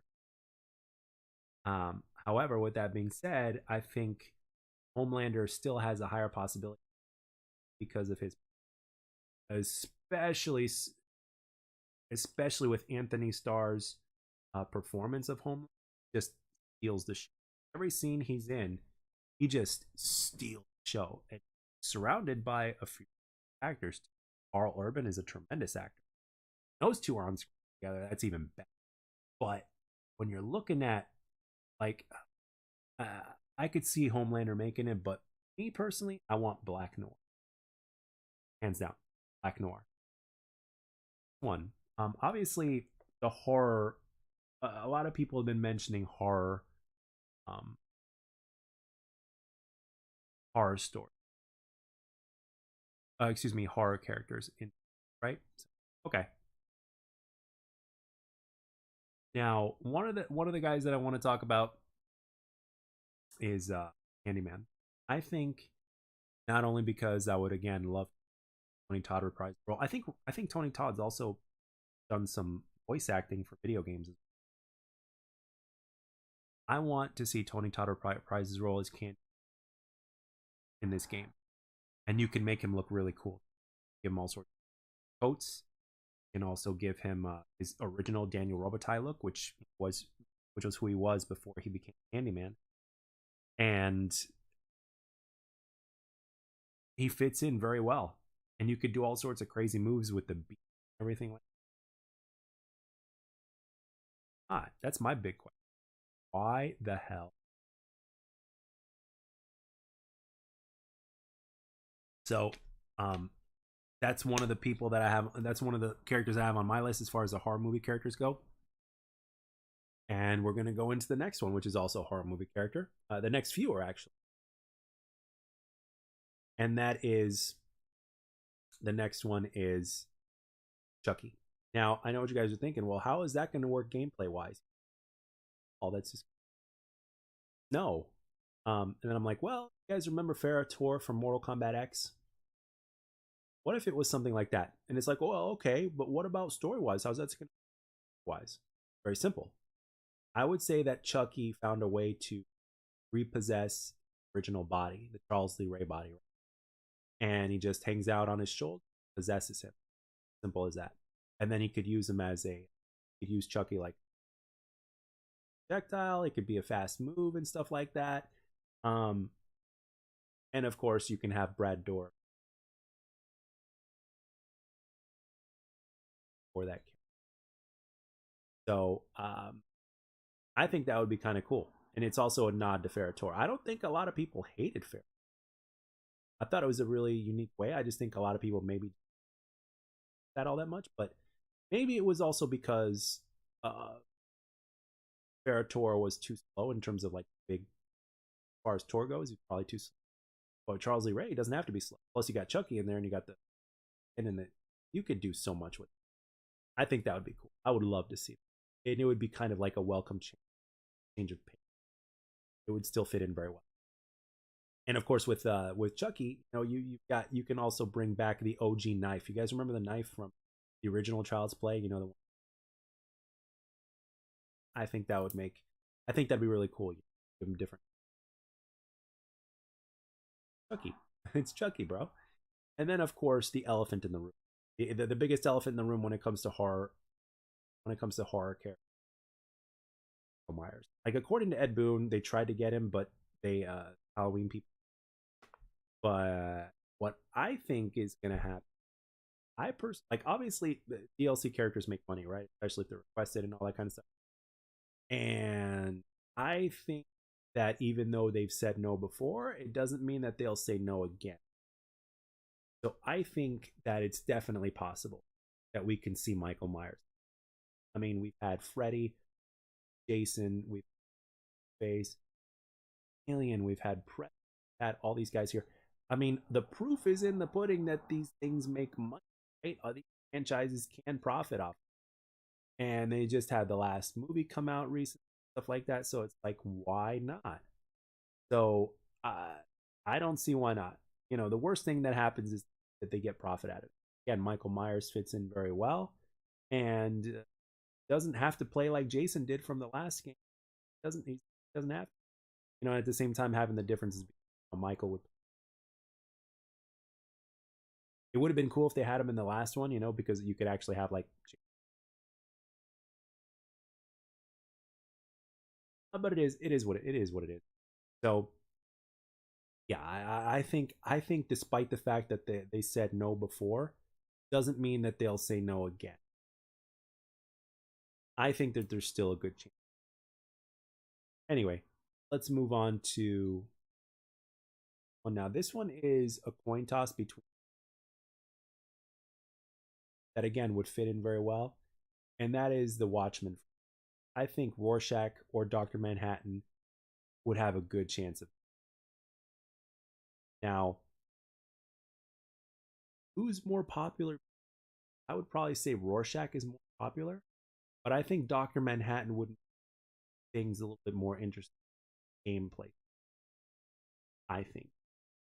But with that being said, NetherRealm Studios and guys more popular, or excuse me, are more creative than right, and they make this come up with these. Um, I think would both be, but just from a popularity standpoint, I think Rorschach has higher chance of making that. Oh, by the way, going back to Black Noir real quick, if they bring back friendships, Black Noir's friendships should be him playing the piano, because obviously that would be enough.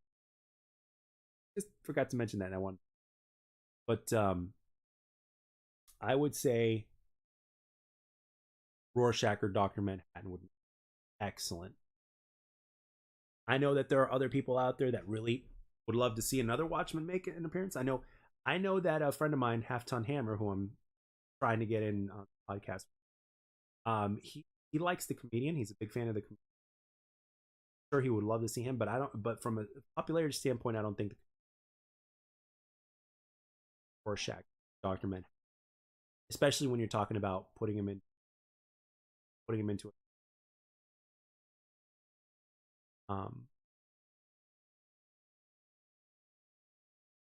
Those are my thoughts on it. So Rorschach or Doctor Manhattan, bring them on. I think they would fit in. Plus, I know that NetherRealm would also, like, you can do so many different things as far as the way they look. Like obviously with Rorschach, I mean, you can give them all sorts of patterns. And obviously they would move. They could do as well if they want. Yeah, and you can make those characters look. You can play an homage to OG and on it as well, as long as it's respectful enough. NetherRealm has a bunch of really, they could. Now the next one from a movie franchise. So we've always had Terminator, we've had RoboCop, and one of the things that I kept thinking of, like, of who would I would like to see, I couldn't help but think of like the other side to that. What do I mean when I say the other side to this? Well, here's what I mean. I simply mean that Terminator, obviously, Terminator, right? What other character in that franchise has had a really big impact over the years? Really haven't stopped talking about. And whenever they go back and watch it, they're like, character was. That's T-1000. I would love to see. Again, Terminator was the main character in the franchise. He's been a hero. But, I mean, that doesn't mean that other characters in the franchise are out of question if they're requested. And I think the T-1000 as I think the T-1000 deserves it, just not as close to as. Plus, from a gameplay standpoint, and again, my '90s kid self, Robert Patrick, back, and you can so many different iterations of the team. You can make him look like cop. Give him the cop uniform. You can give him the biker uniform that he had as well. You do all sorts of crazy shit. Yeah, T1.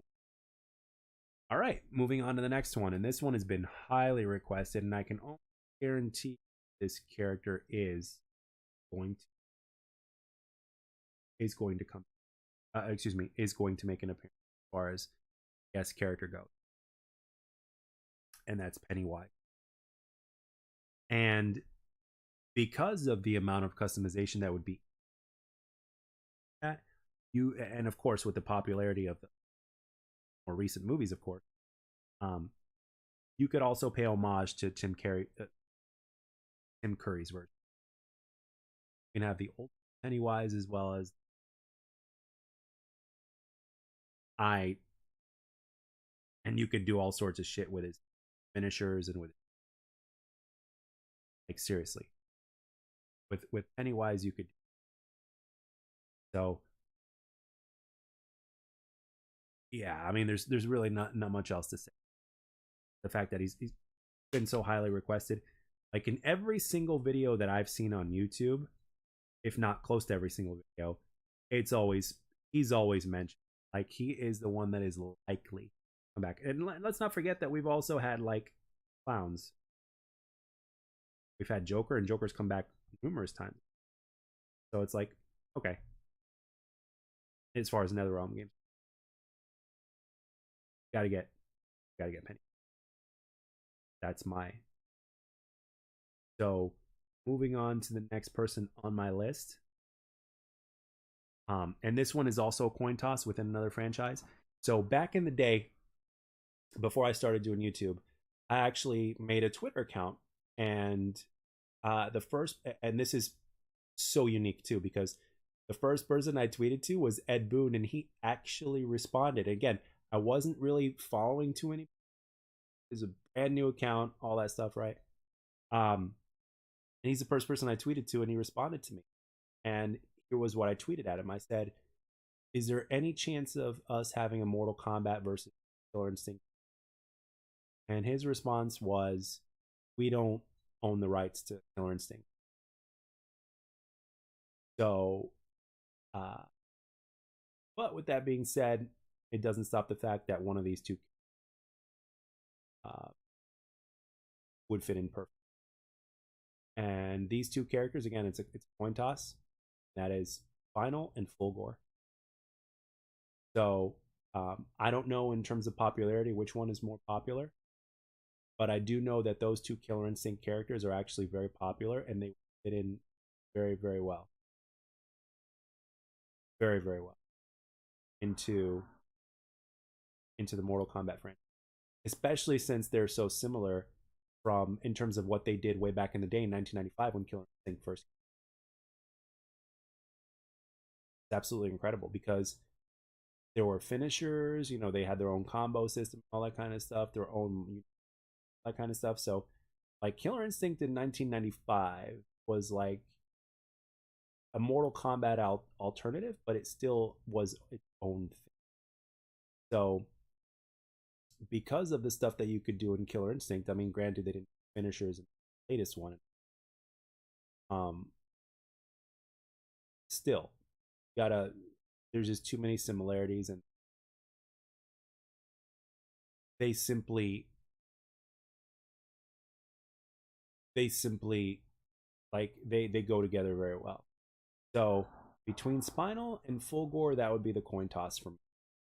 I mean, cool. You could have Chief Thunder in there as well, and that would be very interesting. Nightwolf over that. It's more likely to see a Killer Instinct crossover than it would be a Mortal Kombat Street Fighter crossover. I mean, it could happen, but one of the things you got to retain is Mortal Kombat. So you nerf Mortal Kombat. So, yes. So I would say either Spinal or Fulgore would absolutely make amazing guest character for. So yeah, we're gonna move into my next, which is like, and I only put like 10 on. So I mean, there's obviously the chances of more as well, especially when you consider all the different names that have been mentioned from other characters as well. But another guest character that would fit in so well in Mortal Kombat 12, and this name has been mentioned, and I think would fit in perfectly, especially now since he's had a movie that's been released, and it's probably the last one from what I hear. John Wick. John Wick would be awesome. He would be an awesome guest character in Mortal Kombat 12. There's just no doubt about it. Sure, you could have Keanu Reeves do the voice. You can't go wrong with that. We know that Keanu Reeves doesn't mind being in video games. He was in Cyberpunk 2077, so yeah, John Wick, the Baba Yaga himself, and you know this, and you know this has to happen, right? You know that one of his fatalities has to involve a pencil. There's got to be some fatality involving a pencil. There's just no way. And then obviously one of his friendships could be like he'd let you pet his dog or something.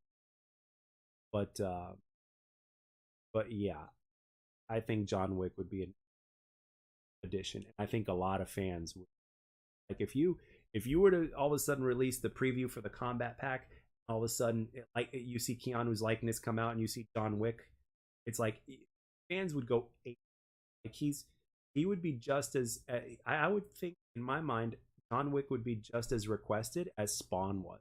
It took a while for them to get Spawn because he was that name that was meant, and he didn't make it into Mortal Kombat X. But then in Mortal Kombat 11, it was pretty much like. And when Spawn finally came out, and when it was finally announced, it was like, finally, and people were like impressed with the amount that they did with Spawn in terms of honoring the look, honoring the lore from the different generations of the comic book as well, Mike. Honoring the look, honoring the lore, and giving him the moves, all that kind of stuff, and bringing Keith David back, who voiced Spawn in the show, HBO show that was going on in the 90s, or which you can still probably watch. Yeah, it was Spawn. It was Spawn brought back from source material and from the show into the game. A lot of people. So imagine what they can do with John. And again, with all the stuff that's been leaked about the data mine, about the crypt, and all the content that they're known to add into their fighting games, both a fighting game standpoint as well as again what they're iterating with the crypt and all that other stuff. It's like, dude, Mortal Kombat 12 is going to be. The thing is, another thing that's unique about this is that most fighting games are actually not nominated Game of the Year material, at least not recently. Yeah, but it's like in my mind and in my fantasy, I'm like, if it ends up being the way I think it's, and if all these leaks and rumors and stuff is true,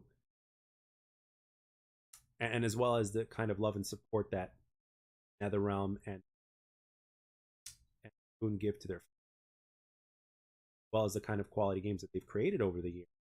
Proof is in the pudding, obviously. I'm calling it now. They're definitely going to be nominated for best fighting game, and it may even be a nomination for. I think Mortal Kombat 12 has it. I really, really do. And from the original inception of, like, even in the last couple iterations, start from Mortal Kombat 9, and we can fast forward to Mortal Kombat 11, right? In terms of what we've seen, in terms of the evolution of the game and what they've implemented into the game, how far they've come, and example they've set for fighting games. Oh, like you can literally iterate, you can literally put a legit story mode into a fighting game. Yeah, it's like a lot of people will dog on MK versus D. One of the things they did, it was story, and they've been doing it ever since. They've only been refining it. So when Mortal Kombat 9 came out, it was like the ultimate love letter. And then you've got a fighting game that's full of content. Marvel vs. Capcom 3 came out before Mortal Kombat 9, but from a content standpoint, MK9 put that game seriously, like from what you got on release on both games, Harem. I remember even watching a review by Angry Joe, basically like it's like this is how it's done. Like I remember him in review posting some here, like when you saw the main menu in Mortal Kombat 9, like you had so many different options to take. You've only been getting like there's different challenge towers. Find for gear, you can play the challenge towers in so many different ways. You have online ranked, online not ranked. Now with the crypt was like it went from like being the crypt of thing full of contents that you would to all of a sudden now it's like very interactive mode. Like they went from being a first person viewpoint to where you find stuff and unlock, and then it turned into a third person thing in Mortal Kombat 11 to where like it's like 70 to 75% done in terms of RPG. All you need to do is put quests and additional things and stuff like that, and then the different routes. And again, from the data mines, it's got things that people have seen that basically, hey, we go to the living forest and the tree a certain amount of flesh in order to unlock pathway to on with whatever you need. And like I said, Ed Boon in the IGN interview, Combat 11 came out, said basically that like he would love to create a game where you had to hide stuff, where you didn't want to stop playing for too long because somebody could find you and loot your stuff and or something like that. And he's also mentioned that they always were all about venturing off, which is why they created Conquest all back in Mortal Kombat 7. It's why they created Motor Combat, which is like their own Mario Kart version with their characters. They've always ventured off, which is great. Which is one of the reasons justice. And look at that, people love it. Like everything that NetherRealm created, their track record proven that it's great. Now, does that mean that they don't make? Absolutely not. I mean, certainly made mistakes. They've certainly swung for the fences and a couple of times, but they usually don't make the same mistake twice, and they do a really good job of their fan base as far as like the communication has been kind of off and on over the years, but like in terms of like listening to what fans have been, like bro, you could tell through the proof that they have listened, and the quality only been getting better. Like when I saw Injustice 2 come out first, and when I saw some of those scenes, I mean, I was so by not only the but like the and the story of course as well, but like the motion cap, how the lip was like. You looked at how the faces moved and stuff. It was, oh my gosh, I've never seen it implemented that well, and like at least I have. Looks so good, and in terms of the story of how they make it interesting and writers that they even Ed Boon said sometimes the writers come up with up situations. Well, we got to throw those guys a bone. So what does that tell you? That tells you that they will go like from a story standpoint to where maybe their developers or creators won't necessarily because it would be too risky, or too messed up, or but NetherRealm won't do that. They'll give their guys a bone every um and that's one of the things that's always made Mortal Kombat so. Hey, what's up, Sky Zone? Welcome to the welcome to the chat, my friend. So yeah, MK12 is going to be cold. Seriously, like it's become my most anticipated. And I've been talking on this thing live for like 2 hours, 2.5 hours, or something like that, and I I'm just so I'm so ready to get a reveal about this. It's gonna happen any day now. They're gonna give us a day now. Could be probably next week, something like that. But I'm so damn curious and so hyped in terms of where what we're gonna get because it's time, man. They've had all this extra development time, and I think they're gonna give us full of content gaps, so much content. It's gonna be the best. It's gonna be the best Mortal, if not damn close. It's kind of a subjective thing in terms of which Mortal Kombat, but honestly, look at it from every standpoint, production standpoint, content. I think Mortal Kombat.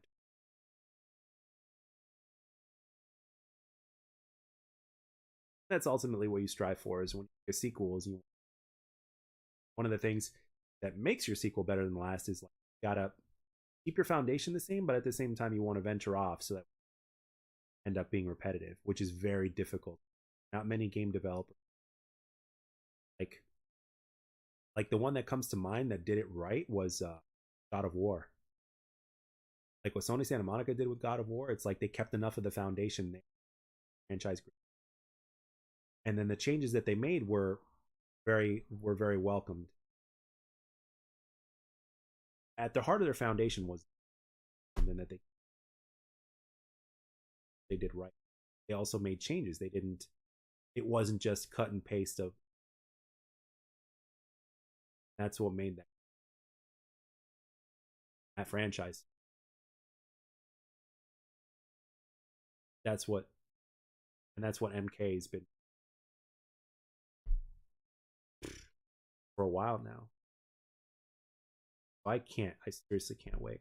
So what's I want to know like what is is it one of your more favorite games? I MK. I could talk about MK for a while, especially if there's other talking about. MK is one of the best. What do you think? What characters do you want to see? Like, are you a Mortal Kombat fan? Or are you not? What's the deal? Oh, because Mortal Kombat has had such a reach to where people that are not necessarily fans of Mortal Kombat are like still interested to a certain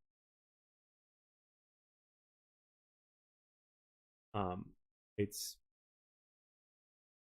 you know you got something special with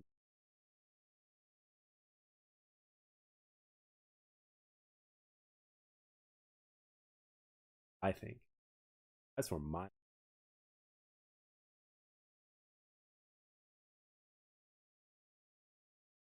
I can't.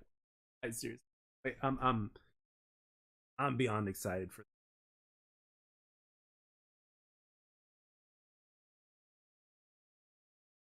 And as a player that has grown up playing Mortal Kombat, I obviously I don't want them to do the same thing over and over again. Constantly play homage the old school games that I played, which is something that I could personally never get enough of. But with that being said, I do realize that there needs to be a bunch of new things implemented that move the franchise forward. I get that and I support that because that's what needs to happen with the. It's actually what's gotten the franchise prosper, prosper. That's where my. Yeah, I've been talking about this for I don't know how long now, maybe 2 hours, 2.5 hours, or something like that. So I think I've said enough. I've covered pretty much everything that I wanted to cover, live cast or what. I would love to hear what it is really late where I'm at, so but needs some rest. So that concludes this episode. Thank you for those that stopped by for a little while, and